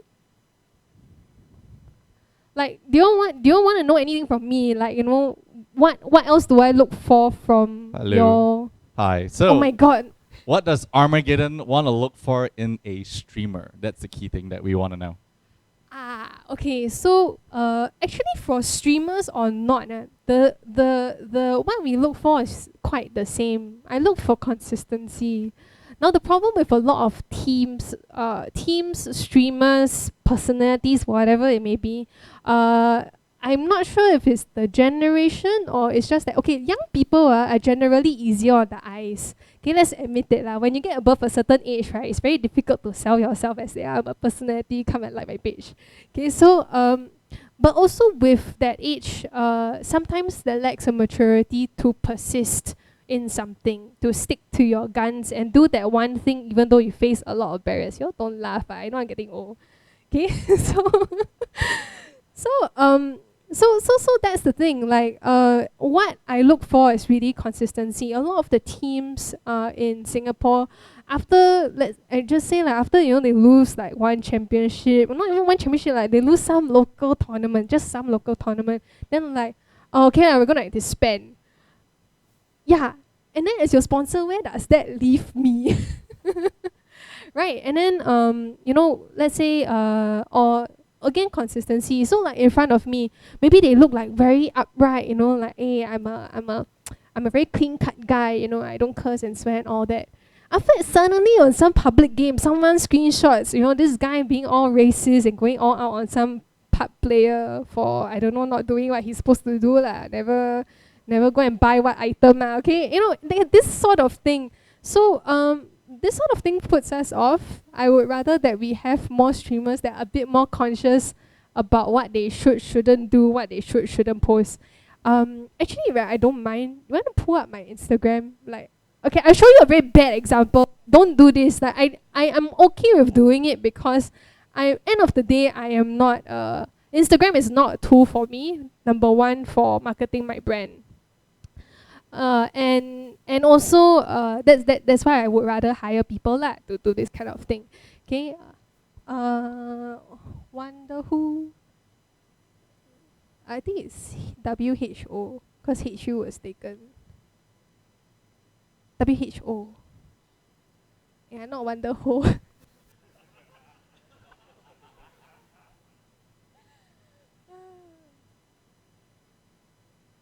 Okay, so like you see, right, I'll have some gaming stuff cause like Armaggeddon is a large part of what I do and it's just lifestyle. Like I cannot run away from it cause I work every day so naturally then every day I will have Armaggeddon stuff now and then popping on my Instagram. But you will see like got my dog then like I've got other brands. So okay, coming back to it, I'm from Armaggeddon and I do mostly Armaggeddon, but this business has more than just one brand, so we carry like a number of other different brands. So that's also why there's no consistency because I do work for all of the other brands as well. So you can see there's very little consistency. I just post whatever the hell I want, and you can't do this as a personality. Okay, if you're using your Instagram handle to promote something, and you have this like if your Instagram looks like this, doesn't matter how many filters you use or how nice a camera you buy, you're never gonna get the kind of followers that you want. You can see my ratio of followers. Oh, that's Mohan. Okay, yeah. You see, it's almost a 1:2, which I think it's not that bad. There's people who use Instagram for even more personal things, and you will find that the ratio gets even worse between like followers to following. But if you look at really good Instagram accounts, the number of followings usually is quite small and they will have a much bigger ratio of followers. Yeah. Okay, so Instagram, please get on it if you want to take yourself seriously. Any questions? Oh my god, hard question coming, sure. Okay, I got a question, but can you bring up my Instagram first? Oh yeah. No, like it has nothing to do with my Instagram. I just like to see myself up there. The question is, how do? Hey, don't actually bring it up. I'm kidding. How do you justify sponsoring or supporting a streamer who has only like 20 to 30 viewers every single time? I mean, he can be consistent every single day to be streaming, but the growth is so slow because to me that is the reality of things. So how do you justify supporting this person or like supporting this person or like sponsoring this person? Yeah. Okay. I think Singapore generally does face this problem that the gaming itself is quite niche and our population is quite small. So you see, only when you're a bit good looking, right, then you can get away with posting random things that still got a lot of likes. Okay, so lifestyle consistency. Okay, so okay, many different brands will look for different things. So there are other gaming brands that are much bigger than us that will have to, they work in an MNC format. So how many of you ever worked in MNC or like working in MNC? Okay, yeah, so then I think you totally understand, like it's a numbers game end of the day. You do a report, you submit to your who, you know, and then you got to justify why I sponsored this guy what, and it's got to come back in like each like or each view was equals to how many cents. See, so that's the difficulty that MNCs have in supporting the local communities because they need to be accountable end of the day. So how do I justify sponsoring a guy who has 20 to 30 views? By potential. And it has to come in line with growth. So my role as a brand is to help you to grow. So if let's say any of you have 20, 30 views and you think capitalizing on working with me will help you to increase your views, by all means come to me, I'm okay. Okay, but that's how I justify it, by how much potential I think this person has, and then my role as a brand is to help you to grow, but in exchange, you need to work with maybe certain guidelines that I give you that I think will help you to grow. For example, if your Instagram was looking like mine, okay, then I'll tell you, no, you cannot post any more photos of your dog. It's not relevant. Yeah, that's just as an example. So then you will need to do better curation of your social media in order to grow according to what I think is correct lah. Okay, and then from there I justify, okay, his followers are growing, his viewership is growing. I'm banking on potential. Yeah. No, not good looking. That's why the Instagram followers. Anybody else? Hello. What about okay, for me I have on average 100 to 200 viewers. But my viewers are mostly Western. Yeah. Because I play MMO. Right? So on good days, for example, when there's new content for that particular game, my highest count was 500-ish viewers because they want to see new contents as well. So what happens if my audience are all from Western and other countries and stuff? That's actually a really good question. Why aren't you targeting the local market? Or what time do you stream? Why do you have more Western people on your stream? Because I'm a nightlife as well, so I actually stream from 8 PM till 6 AM and stuff. That's the thing. That explains. Okay. So my peak hour days are like when the sun is down. Okay. So then your question to me was? Sorry. How do you justify sponsoring streamers like me? Oh, very simple. Your target is in the West, right? So provided that I have market in the West. See, frankly speaking, like if you ask me now, if whether I would sponsor you or not, based on currently where you are at, the answer is no.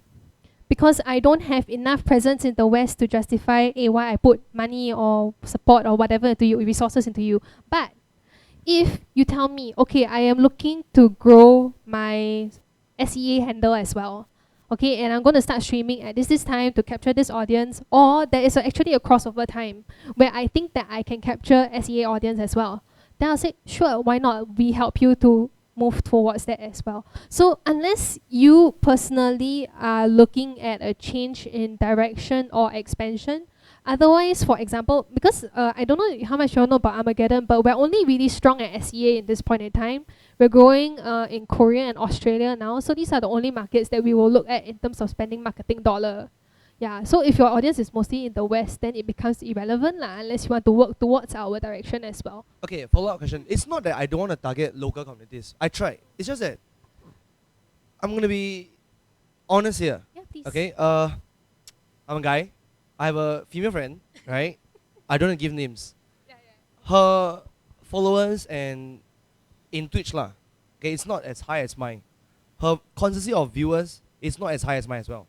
But somehow she got her button first. How do you think that makes me feel? Right? I worked so hard for it. I streamed almost 7 days. every 8 hours. It's not that I don't want to target local viewers. It's not, trust me. How many Singaporeans really watch Twitch? We have, let's say, for example, 3 million players. 3 million humans in Singapore, right? US, almost more. So their viewer base is much more. And that's one of the reasons why I actually didn't even start looking for sponsorship as well. So I started from 0, 1, 2, 10, 20. It's not.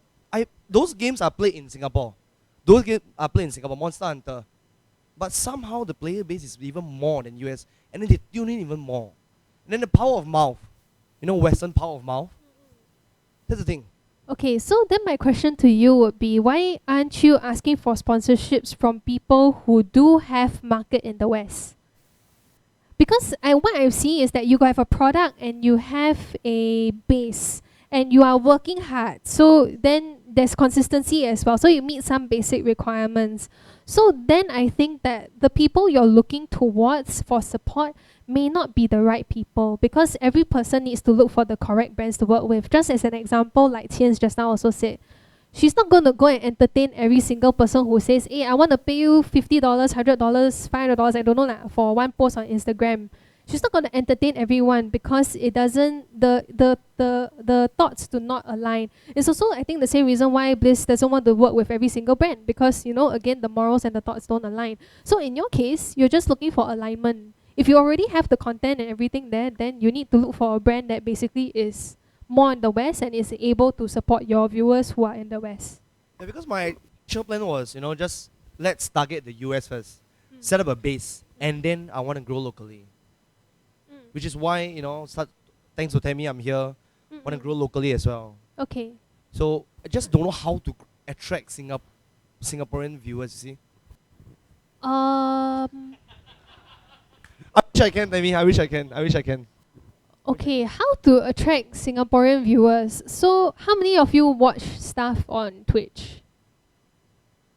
I mean, you have to exclude here because that's why we are here. Okay. You have to exclude here, I think. Okay, and then also you said specifically you're doing MMORPGs. I play a lot of games. I play Okay. MOBA. I can play MOBA. I saw you play HOTS, right? Yeah, I play HOT. My HOTS was diamond. Okay. I even went master. I'm gold, yeah, okay. I know. League of Legends and diamond as well. Okay. CS:GO, I went SMFC rank. Okay. So I can play a lot of games. Just that somehow, Uh-huh. eventually went back to MMO because, like I said, it's hard, really hard to attract local viewers. I'm not denying it. Do you know, like, if you are in Facebook, right, and then you're trying to promote posts or get likes, Singaporean likes are the most expensive. Exactly. Yeah. Exactly. You all know I have this, to right? agree with this. I have to agree with this. But this is the market you're in, so then you have to work with your market. We don't have a choice. Unless you want to market towards somewhere else, then you have to adapt towards that market. Let's be very real lah. Likes here are expensive. Get people to watch things here is expensive. The ROI is always usually more than not very hard to justify. So my suggestion to you, I'm not sure if you will take it, okay, is that firstly you're into MMOs. Okay, gaming itself is already very niche. Let's all be quite real. Okay, as much as we would love for gaming to be mainstream today, it is not mainstream today. If I meet some new people, right, they ask me what do I do. I don't usually say, oh, I'm gaming. No, they will just frown. What, gaming? Yeah, so let's be a bit real in that sense. It doesn't mean that it cannot happen one day. Okay, it's happening because of mobile games. Okay, but let's be real. Just as of today, like right now, lah. Okay, gaming is not totally mainstream. So you're working with a market that's very niche. Then narrow it down some more. You're playing MMOs, which is not the most popular thing to watch. Yeah. So then you basically segmented into like this many viewers that might possibly watch your stream. Don't even talk about actually watching your stream. Might watch your stream. Okay, so my suggestion to you is that you need to look at expansion. Because if you're going to go back into MMOs because you feel discouraged about I do stream a lot of games. Yeah. Like I said. I do stream a lot of games. Not self-promoting. I feel I'm quite good for in gaming. MOBA. I've got my own ranks. Like solo, even in okay. Yeah. Then it just they prefer to watch they prefer to watch star players, like CS for example, Kenny S, those star players and not local. I did stream CS:GO for some time, for at least 3 months. Nothing improved. Okay, so I'm going to try to use my experiences, and everybody has limited knowledge, so I will try to give you suggestions, but how much they might help you, I cannot be 100% sure.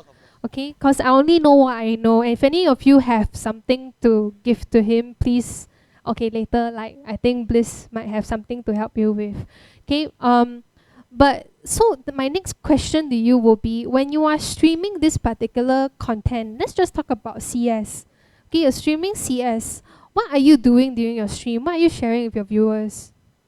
My movements are why I make this choice and why I make that choice. Was that choice a bad choice, or was this a good choice? Okay, who are you targeting? Are you targeting people who are trying to learn how to play CS, never played before, or who are trying to improve and already play CS? Trying to improve for sure. Like, because for me, why do you watch stream? One is either that particular streamer is really, really entertaining, or that streamer is really, really good, so you want to learn something out of it. Okay, then when you stream CS, do you stream it at a certain time, certain day, very regularly, or do you only stream like, like today I'm playing this game, today I'm playing Consistency. that I game? am someone school gamer, so I'm same thing as you. Consistency. I stream at around 1 p.m. till 6. Then after that, I would just change the game because I've got different base as well. Okay, wait. So you stream from 1 to 6? To 6, yes. Every day? Every day, and you keep to the same game? Yes. Then Okay. after around, because sun's down, I need to play my MMO as well. Yeah, you need to do your MMO, which I think is fine. Okay, so okay, the part that's not adding up for me, but correct me if I'm wrong, is that you say that you play a lot of different games, but then you're consistent in that you always stream between 1 to 6, and you were streaming CS for a period of time. Yes. What period of time was this? What period of time was this? 2016 January till around May. So before I you went did- full on Blade and Soul, because I noticed when I playing Blade and Soul, my community grew. So I Okay, went full on Blade and Soul. So you did 5 months every day? Yes. Like Monday to Sunday? Okay. 1 to 6 p.m. Yes. Who do you think will watch you at 1 to 6 p.m.? I'm sorry, I'm very direct with my questions. Of course, don't yeah, worry. yeah. I understand. Weekends working and stuff, right? Even on weekends, zero improvement. Okay, so 1 to 6 p.m. Okay, the thing is that what you face, right, is probably you feel like you throw in a lot, you don't get anything, and there's a problem to this because you're streaming the same content every day from Monday to Sunday, and then like at an hour which I'm not sure if many people will watch 1 to 6 p.m. If it's tiring for you, it's a lot of resources put in and you're not getting what you want. So if I were you, I would cut down the streaming time. I probably only do weekends if I'm doing a 1 to 6 slot. Oh no, yeah. Gaming wise, I can stay 24 hours, no worries. It's not really the time. It's just that I don't know how to attract local viewers. I'm telling you that you're spending a lot of resources, putting in time, doing a lot 1 to 6 p.m., doing the same thing, okay, and not getting results because you're spending all of your time only doing streaming, 1 to 6 p.m., doing the exact same thing. People will get tired from watching, you get tired from doing as well, and you're not targeting specifically anyone. You see, how you structure what you want to do is according to like, okay, I have this free time from what time to what time, and I think that this kind of works. So I structure like what I do according to that. What I'm asking is that maybe you should try to look towards what audience exactly what you want, what audience you're targeting, and when do they watch, what do they want to watch, because what you're telling me is you might think at that point in time that that's what is correct. I disagree. Like I'm inclined to think that you're really putting in a lot of effort doing 1 to 6 Monday to Friday when you could be doing something else to actually get you more views during the weekend. So if you had spent your time, for example, on Instagram or Facebook, pushing your stream and saying that I stream every Saturday and Sunday, this kind of content for this game targeted at what, into the correct groups and putting that into the forums and whatnot as well, you probably would have gotten better results than you just doing the same thing every day and not getting any results. Yeah. All right. I hope that helps you, Okay, thank you. after today. Thomas? Yeah.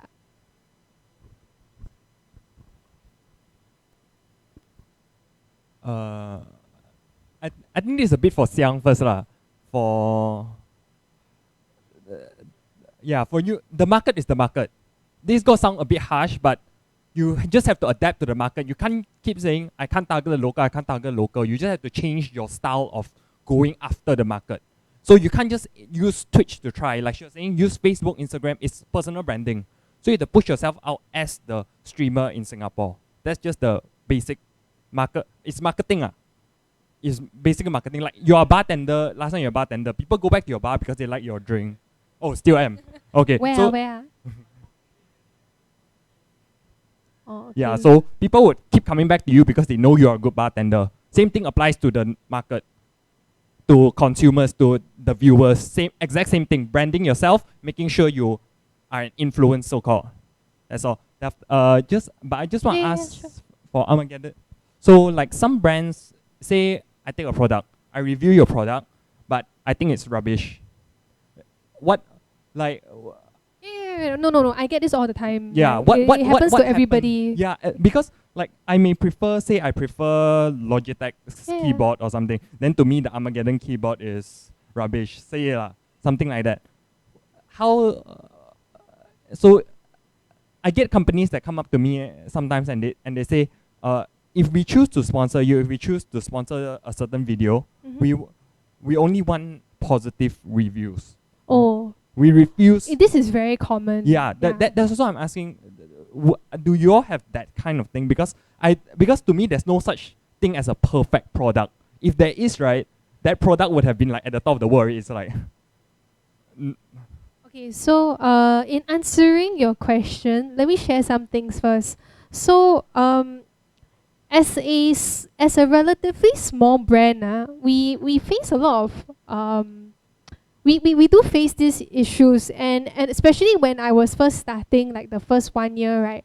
Every bad review like could kill us anytime. So how I dealt with it was I just speak very frankly to whoever is reviewing. Like, if you really don't like it and you have a problem with it, I only ask for moderation, because like what you say, there is no perfect product, but there's also no evil product lah. Okay, we don't make things that suck so bad that, you know, I would rather not have a mouse and play on a trackpad than use your mouse. Okay, it usually doesn't come down to that extent. So for some brands might ask for more, they will say I only want positive reviews. For us, we just ask for moderation. You don't have to like everything we do, but of course there must be something that we do right, otherwise we wouldn't be where we are. Yeah, that's to answer from personal perspective. But in how you would deal with these people, I think that as much as, let's say I'm in an MNC and I'm the marketing manager and I come to you and say, hey, I give you this thing, must write good stuff, then I pay you. Firstly, if you continue doing that, like any of you who are doing reviews, right?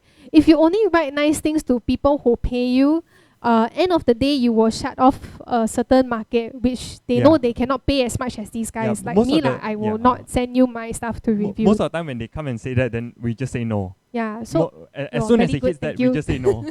Because we can't, because it's lack of integrity, and your viewers will know. So it's not something I encourage, but you need to make money as well.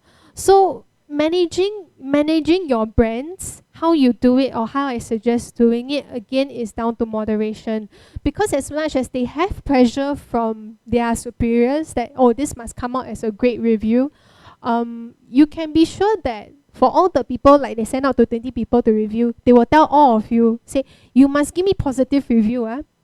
But do you think they get 100% positive reviews just cause they... Yeah, exactly. But there will be people who like their products and there will be people who don't like their products as much. So as long as you practice moderation, I think it's okay. Yeah, I just want to know like what brands actually think, because we're not allowed to ask the... We're not very mainstream. So like the way we work is very different from a lot of the brands, I would say. Because I put it out there, like Armaggeddon is definitely not the most expensive piece of gear you all can buy. And that's actually what we want to do. Like, the aspiration is to level out the playing field for people who want to become gaming athletes. So we want to provide gear that is a low barrier to entry for as many people as possible. That's our mindset. Every other brand has a different mindset. They'll be like, oh, I want to make gear for the pros. And there's nothing wrong with that because there's also progression there. And we also benefit from the progression. So the way we work, because of we don't make a lot of money for every piece of gear that we sell, we don't have the same kind of marketing budgets that a lot of the big companies have. So we look for a lot more collaborative work where I tell you, like when we work with Julian, it's a very soft approach. Like we will just push his posts and whatnot. We try to get him views, and there's a consistency there. So and in return, he doesn't ask us for very much. So we know our place in the market, and we also ask that maybe streamers and all also understand where our place is. So if you are budding and you want a place to start out, like even for the teams, we form a support system where we can support you, and until one day you all can get major funding, right? Got some brand can throw money at you all, and please go. Like that's our mentality. Totally understood. Thanks. No problem. Anybody? Okay, so I think that's about it from me. Thanks a lot for listening. I hope this was helpful for all of you. Yeah. And our last speaker from the day is Haley Esports. And I'd like to welcome Long. Okay, hi guys. Yeah, I'm from Haley Esports. Basically, we are a marketing support platform that helps justify ROI to brands, to explain what they're spending their money on. We're actually pretty new to esports. We kind of have the reverse problem that you guys seem to have. I actually came here wanting to talk about Haley, but I think I better start by addressing what Qian was talking about. Qian, sorry. Okay, Aeon, okay. So,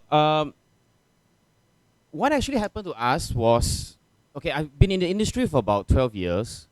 So I actually had the privilege of experiencing the decline of traditional media and the rise of new media. What actually happened is, okay, let me just start by talking about how this affected us. When we were expanding into Australia, we started to hear a lot of our brands saying, okay, how can I spend money on esports? I keep hearing about it. My kids keep telling me about it, but I don't know anything about it. So how do we get into it? So I mean, I'm not really a gamer. I played games. I played CS. I played Dota. I played Dota before it became Dota. So I'm that old. Yeah, so I played Warcraft lah, basically. Yeah, right. Yeah, that's it. So when I heard it became so big, I was persuaded by the brands to learn about esports. Okay, so in Australia, esports is so big that the AFL, which is the Australian Football League, is willing to buy a stadium to fill it up with esports fans. Okay, and these guys just started. Australia is very new to the esports scene. I just heard that like the Intel Masters or something like that is happening in Australia. And I know about all this because we've partnered with a marketing agency in Australia. And they've, like, I think in a matter of a few weeks, they could get like hundreds of thousands of viewers. So I couldn't understand why we don't have the same thing in Singapore. Okay, and I mean, I happen to know one of the creators of Garena. So I understand that the community here is already very strong. So it doesn't make sense. It's like, if it's so strong, we are in Southeast Asia, why don't we have esports as mainstream? And what I've come to realize is that, as you mentioned, locals don't want to watch locals. Okay, Singaporeans don't want to watch Singaporeans. If you think about it, it's not a new problem. It's a very old problem, right? Have you guys noticed that we don't actually like to watch local talent as much? I'm not saying that it's not popular, but it's just difficult. Okay, and the biggest reason for this is that there is a very poor perception problem. Okay, so if you don't mind, can I just have the first slide? Okay, so I didn't know that there was going to be PowerPoint, which is sadly what I'm most familiar with now. Okay, so this is straight off one of my decks that I just ripped off to my brands. Okay, so yeah, I'm one of those very boring guys that have to pitch all the numbers to MNCs. Marketing agency, basically what we do is we make sure that the product successfully and effectively reaches the audience. So we're gonna have to like justify every step of the way. So last time with traditional media it was very easy. It was really like, okay, we just count how many viewers, how many readers you have for a magazine, right? And for TV, it's like how many people tuned in. But now, with new media, there are multiple touch points that are derivatives of each other. Okay, so what that means is like, they multiply each other's effect. Okay, so if you are into omni-channel marketing, which I strongly suggest you do actually, that's the solution. You need to collaborate and you need to diversify into other markets and other channels. I'll get back to you later. You will start to realize that it's nearly impossible to calculate the ROI. I mean, you look, but what's impressions? I mean, seriously, do you guys actually know what impressions are?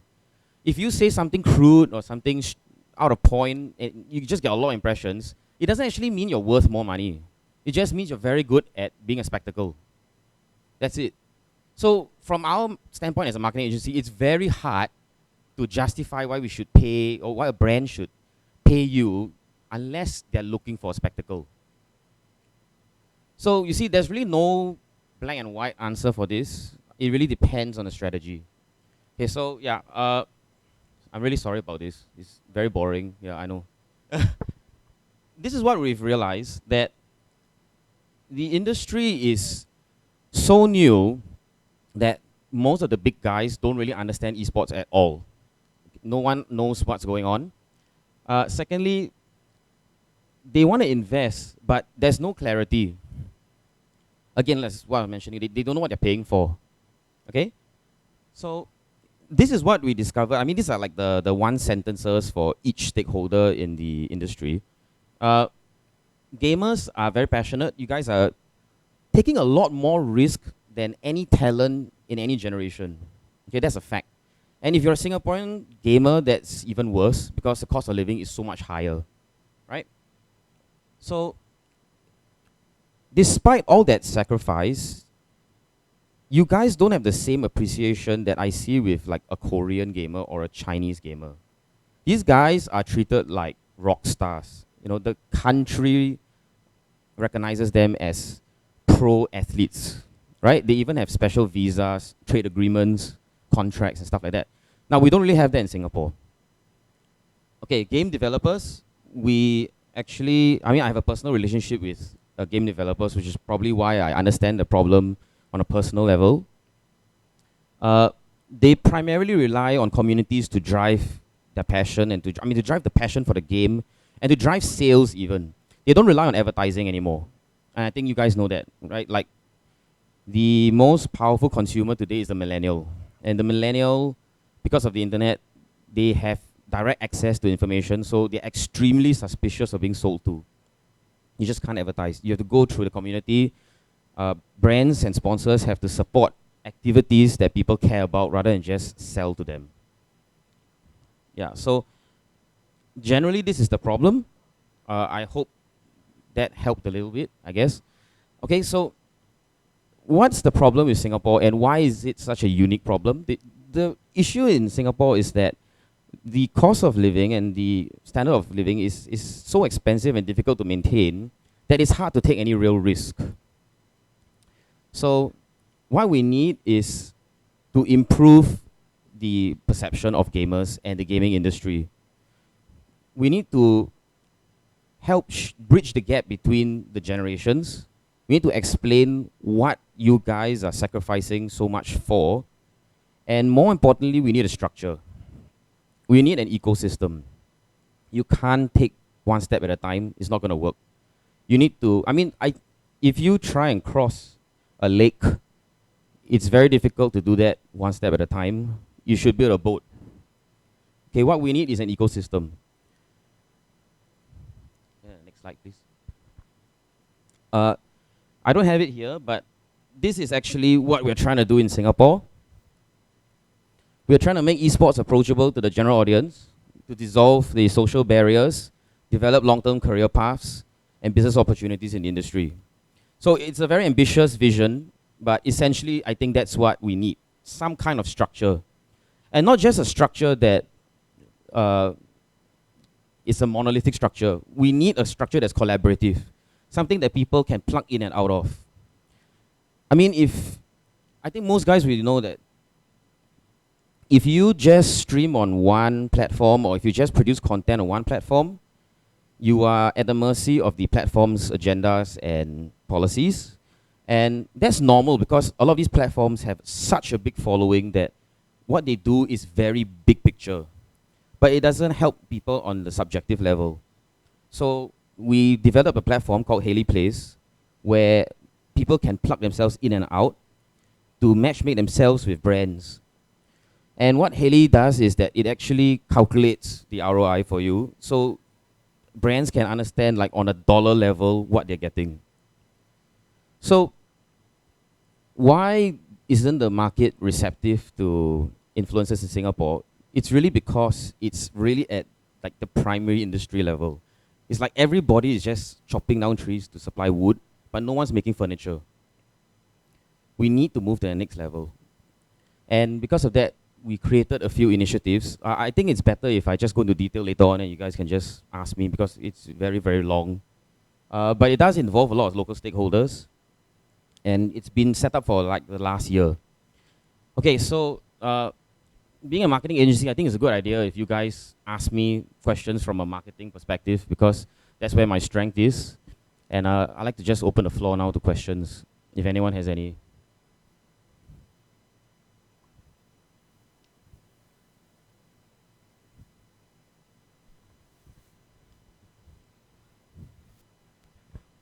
Hi.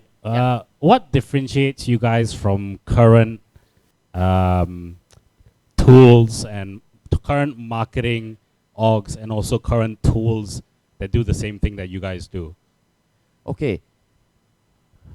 Well, I don't think there is any tool that's platform neutral. So what we are doing is actually very different from content platforms, which is what's very common right now. We are not a content platform. We actually are a social media aggregator. You can kind of think of it as LinkedIn for content creators.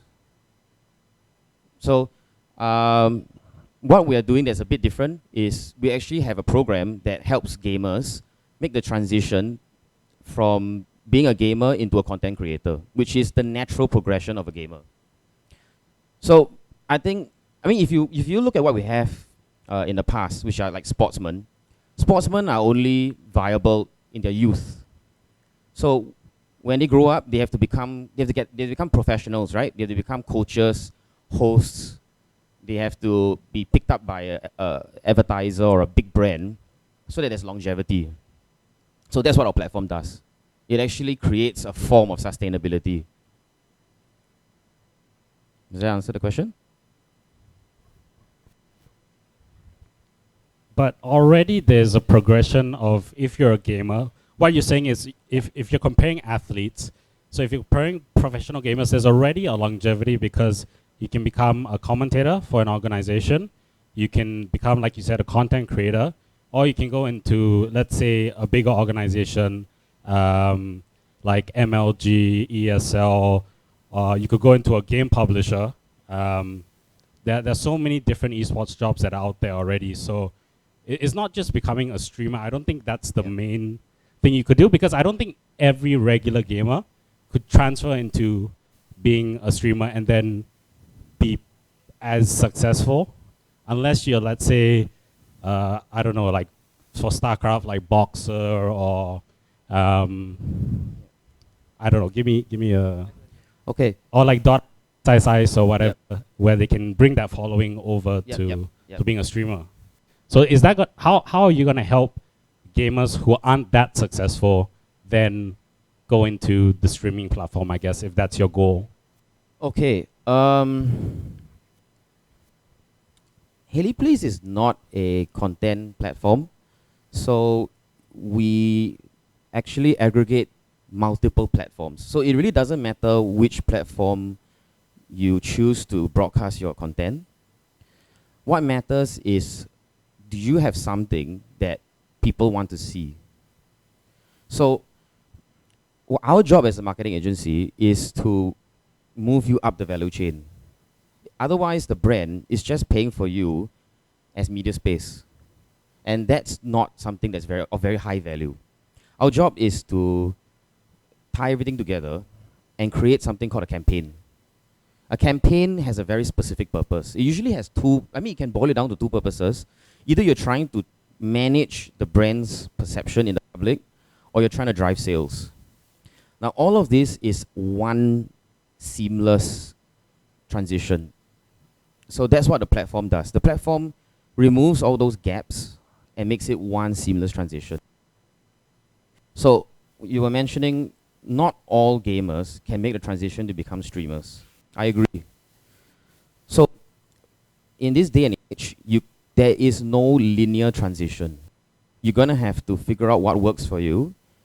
You can just approach one of us, approach any marketing agency, and find out what brands are they strong with, find out what your strengths are, and then develop a strategy for you to make that move from A to B.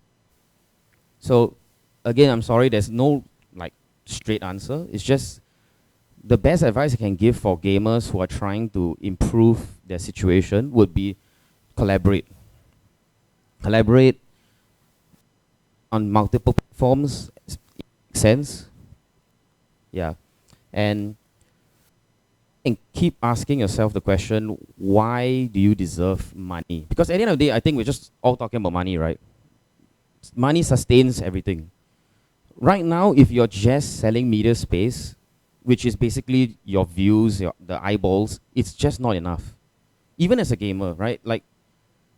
Why am I paying this gamer? Because he can win a tournament. So I'm investing in this guy to win a tournament. So when he stops being able to do that, I don't need him.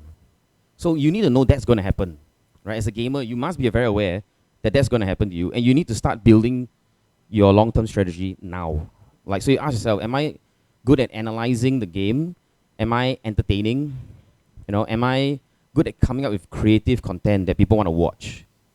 And once you have found one of these verticals, you need to know all the platforms that you need to help you move up that ladder. Now, when I say platform, I don't mean digital platform. I mean, an agency is essentially a platform. A platform is something that you use to reach the next level. You need to know what these are and make your move. Now you have the internet, so you can pretty much Google it. Does that answer the question? Yeah. Okay. We'll do a back and forth. Yeah. Sure. So, all right. You're talking about pro gamers or regular gamers? You mean that question was about regular gamers? No, it was more of because right now I think I personally have a hard time grasping Okay. what role you would like to play in this industry. Okay. So yeah, I'm a bit confused. Right now it sounds like you're creating a retirement home for pro gamers. Yeah, so a retirement home is a place for you to stop working. It's not welfare, it's helping you move to the next level. I think the main question is, Yeah. Okay, so your main thing right now, right, Yeah. is you're getting pro gamers, right? Or are you referring to gamers in general? Gamers in general, actually. Okay, Yeah. then why does a gamer in general want to transition into streaming when he's just a casual gamer? Right. So again, this obviously deals with gamers who are trying to achieve long-term success. The money has come from somewhere. So either you're providing a service that the industry needs, or a big brand has picked you up. So, okay, then the next question is, why would someone use this platform? Yep. When there are already so many, is it a paid platform first of all? No, it's not. Okay. Yep. So why would someone use this platform then when they can already use viral tools that are out there, social media and whatnot? Oh, okay. Compared to this, Right, to okay. this platform, yeah. Okay, so currently the entire esports industry is running on ad revenue. Okay, and the big problem with that is ad revenue is driven by social media platforms and channels, right? So if you're saying, why can't I just do that on the social media platform? Just think about this. A social media platform can demonetize you anytime. Why would they do that? Because you're a cost. You're a liability to them. The business model is not created to help talent. It is created to create content. That's what social media is. It is an attention machine. The more attention you can create, the more valuable you are to social media, but at the same time, the more dangerous you become. So what does it do? It differentiates itself and it creates more creators. Our platform doesn't do that. Our platform is platform agnostic, meaning it really doesn't matter what platform what platform you're using. Our platform's purpose is for you to justify why a brand should pick you up. Okay, a very simple example is if millennials don't want to buy things through advertising, but they're willing to buy things because an influencer said something, why can't the influencer then sell the product? It just makes more sense. But the problem that we have now is that there are many gaps because all the platforms have different business models. They all want different things. Our platform is the only one that is interested in a seamless transition. So, I mean, I think the question you asked was, how's it different? Why can't you use? Because honestly, I think you're comparing us to the wrong platforms. You're describing viral platforms. You're describing, I'm guessing you're saying things like Instagram, Twitter, you know. These are all social media platforms. They're all created for the purpose of broadcast. Our platform is more of a data platform. It's like an analytics platform. So you got to compare it to something like Hootsuite, HubSpot, stuff like that. And if you compare it at that level, it's pretty different from, you know, what's out there. Okay, now that you said it's an analytical platform, Yeah. it makes so much more sense. Yeah. Thank you.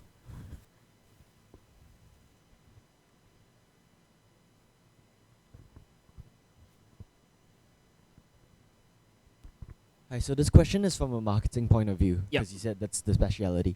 So say I own a team. I'm speaking of the context from League of Legends because that's the game I'm most familiar with. So say you own a team and you want to market yourself, you want to sell yourself. How do you differentiate yourself from the other teams out there, the other content out there? I want to speak about this specifically from a Singaporean point of view, because you're not going to be as good as top teams in other regions. You're not going to be as relevant. So how do you market yourself from that standpoint? Right. Okay, so you want to market yourself, Yeah. right? What brand do you have in mind? In what sense? Like the angle? Who are you marketing yourself to? You got to figure it out first. I mean, like, Yeah. how do you, in the sense of like to viewers, more casual viewers and like Okay. players of the game? Oh, okay. Yeah, so that is a problem in Singapore especially. But just think about it this way. The most successful streamers and YouTubers are not always the most competitively competent. They're actually the most entertaining. So that's probably the avenue that you might want to explore. Right. I was thinking about it as well, but it comes back down to what you mentioned as well about the perception image. Right. I want to take from that angle. Right. So how is there really just a barrier there that can't seem to be crossed? There is a very high barrier, and that's where we have an initiative to try to lower it.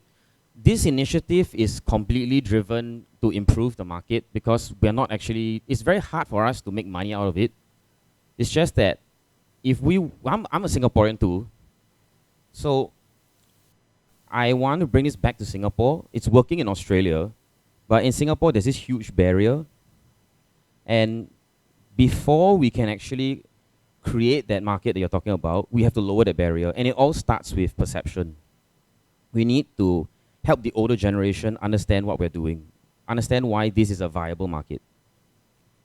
So, I mean, the best suggestion is work with us because we are already trying to do this. So far, we've spoken to a few stakeholders and a few authorities, and they've been quite receptive to the idea. It's just that, honestly, I'm trying to figure out how to execute it, and that's where I need help. Like I mentioned, I'm very new to this. I'm trying to get this started, but I honestly don't know where to begin. I just have a concept and I know where my next step is. So, I mean, what do you guys think? I think that the next step should be something like a community tournament where we can show members of the public why gaming is actually fun. That's what I think.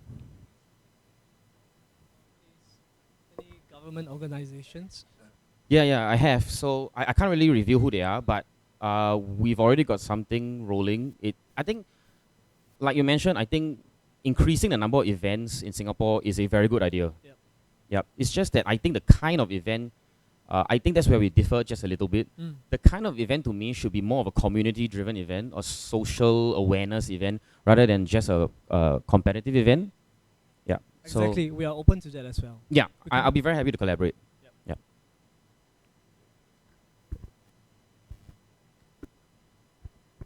Hi, just to ask, what exactly is your business model? Okay. So you're describing Haley Place, right? The platform? Okay. So it's a social media aggregator.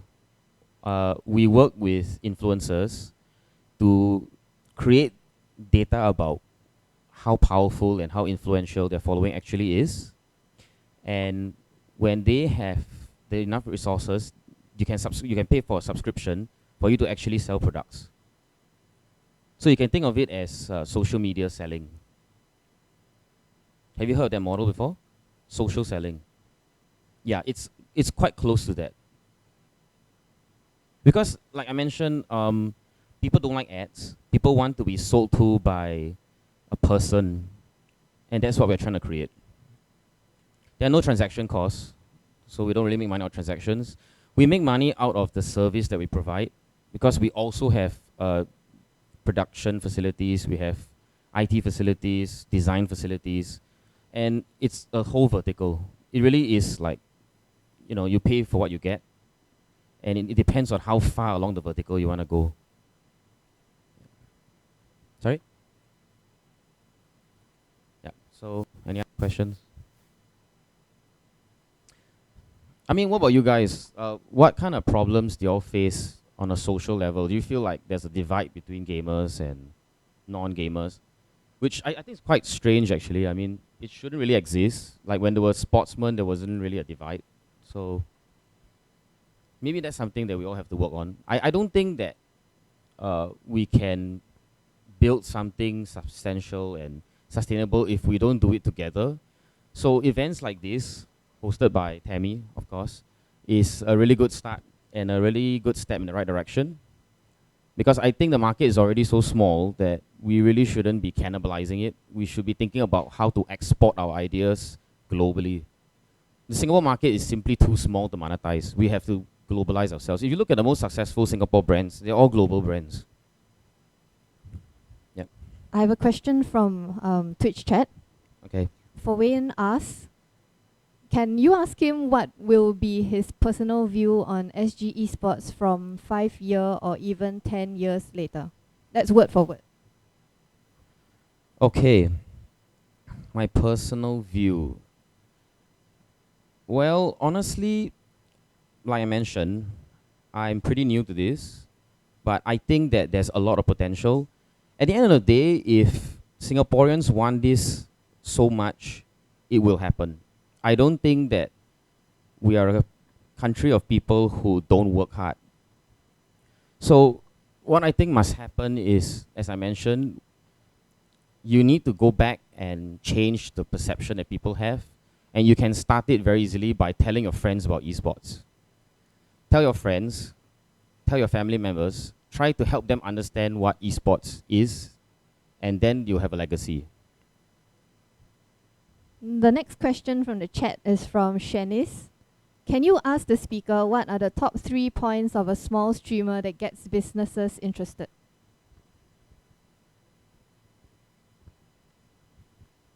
Okay.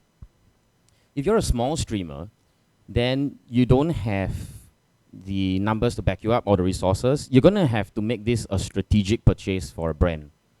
You have to find how working with you is going to benefit the brand to, for example, enter a new market, appeal to a niche of customers that you think is very has a very high potential, or maybe just do simple things like unboxing. You probably have to work on what you have on a personal level, like your personality. These are the things that you have to work on because you simply don't have the numbers game. So you have to be nimble, you have to collaborate, and you have to think about the long-term plan. You have to think about what you want to do next.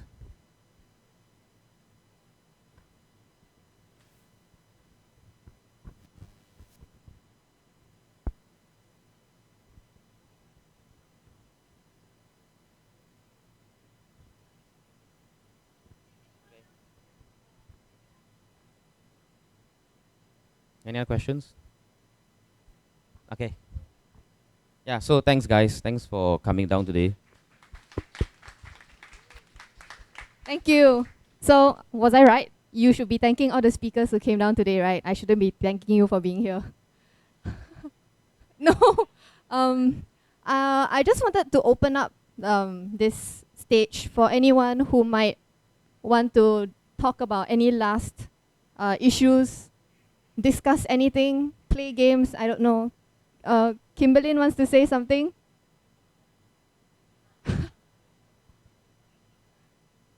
Would you like to come and say a few paragraphs?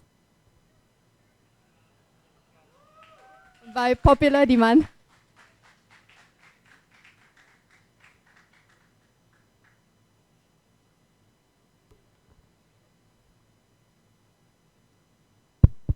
Okay, hi everyone. I'm Kimberlyn. So, if you do not know, I manage Asterix with Tammy. Asterix is an all-female gaming organization. So we have esports teams under our brand, and we do events or tournaments. We also recently started a group of girls who are very active in broadcasting or streaming. So that's our venture into this talent thing. So the background of Asterix is that we started as an all-female gaming team. So we compete competitively in Dota. So that's how we gotten most of our support and reputation from the local community and even regionally. So after about, I would say we reached our peak in about in our 6th year. So that's about 5 years ago. Recently, in the last 3 years, we had challenges with competing competitively because after all, we are an all-female. Our brand is all-female. So it's a bit hard to really compete on a higher level when the esports competitive scene is growing, so there are more tournaments, but when this happens, the level that the players are competing in are higher, so it's very hard for girls to have a share in this tournament competing pool. I'm not saying that we are not good, just not good enough. Yeah, so we find ourselves in kind of this zone, this limbo where we want to introduce our girls as I don't like the word influencers, talents, yeah, to the gaming community in Singapore, but we do not have the resources or we do not know how. So, and most of our fans or supporters come from overseas actually. So a huge bulk of them, I would say about 60% comes from the Philippines.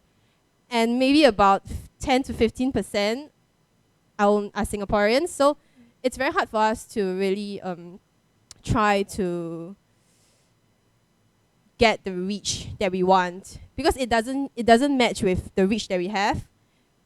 Especially when we're trying to get sponsors locally, it's very hard. Let's say we have 60,000 likes on our Asterix Facebook fan page, but only a very, very small portion of that is from Singapore. So that's the kind of difficulties that we're facing now. I will also say the whole talent thing in Singapore, it's in a limbo as well. Like similar to what we are facing.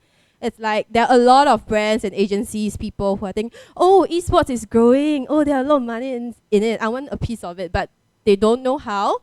And then at the same time, we are the gamers here or influencers here. Oh, esports is growing. I can make money out of it, but they don't know how. So there's this zone in the middle that I don't know. Everyone doesn't know how to connect to each other, or how do we build a bridge. I think what everyone has been trying to do is build their own tiny little planks to cross from one side to another.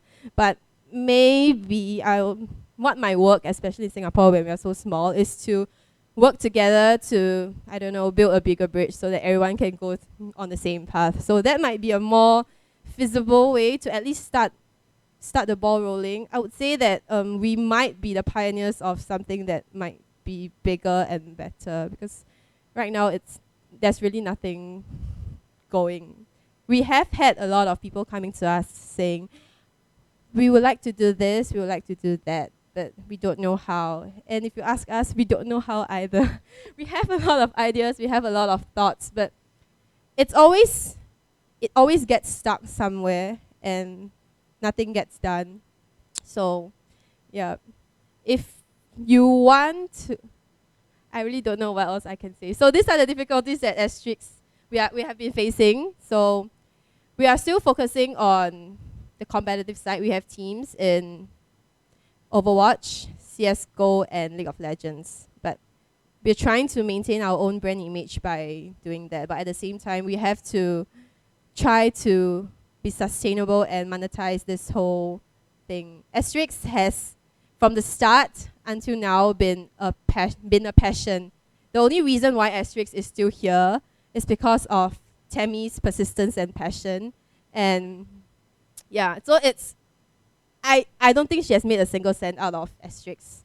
Yeah, so we have to find a way to try to monetize this. If not, I don't think that anyone other than her or me would want to take over whatever we are doing now for free. So that's why we're trying to find some way to pay our new girls, to try to give them incentive to be a part of our family. So yeah, thank you.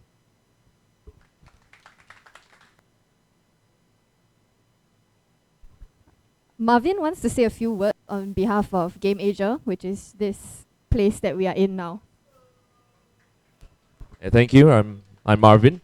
So a little bit about me. I'm the video production here. I do the video editing for content creation as well for Game Asia. So I want to tell a little bit more about Game Asia. What we're here to do is actually to run community events. So as well as esports tournaments as well.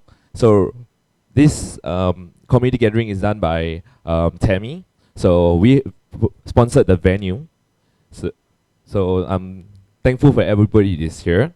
So as this place is always open up for people to use as community gathering. So if you have any games that you do like Hearthstone, Overwatch, CSGO, you can always host it here and gathering with all your friends. We have computers to use as well, so it's not a problem. So you can always drop us an email at or you can visit our Facebook page, drop us a PM, and we can discuss on what we can do further on that. So that's what Game Asia is all about. It's all about community gathering. It's the spirit of the community that we want to see. As well as we also go to esports tournaments. We have gone into PC show, IT show, Comex to run Overwatch tournament, LOL tournaments as well. And recently at Safra we did Dota 2 as well. So we are also here to grow the esports community as well as gamers, casual gamers in general. So that's a little bit about Game Asia, why we're here as well. Thank you, everybody. Anyone else? One sentence, 2 word thing. Okay, what's for dinner? Okay, everyone's hungry. Okay, so thank you. Chicken dinner. Chicken dinner. Anyway, thank you everyone for being here. Okay, I'm gonna thank you. Wait, Phil has a question for me. Yes. Okay, I think this is a question that a lot of people have wondered for a long time in esports.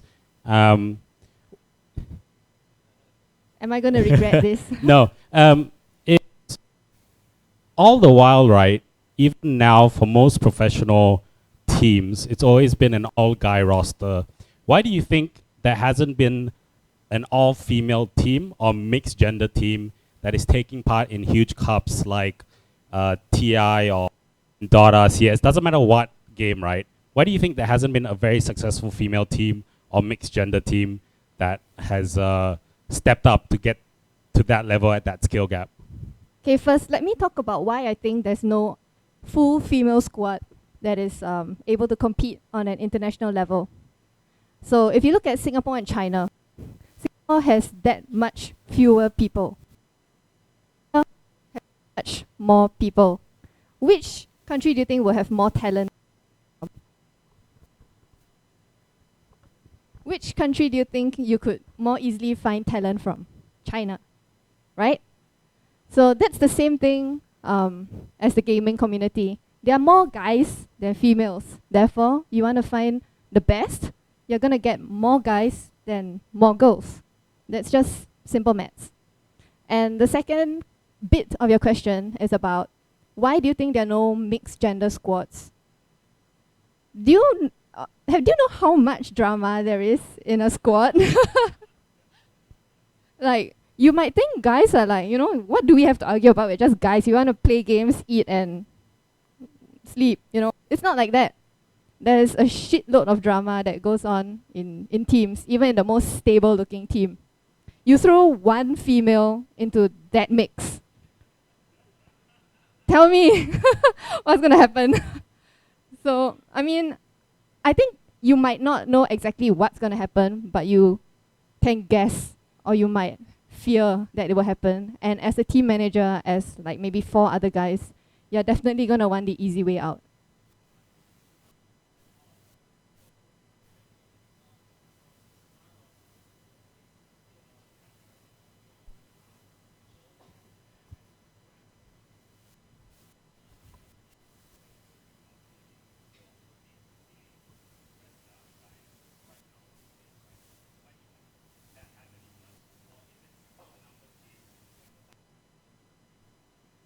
So I think for team sports, it's definitely still a numbers game. But if you take a look at solo sports, StarCraft 2, there are well-known female gamers who have gone really, really far. Street Fighter. Hearthstone.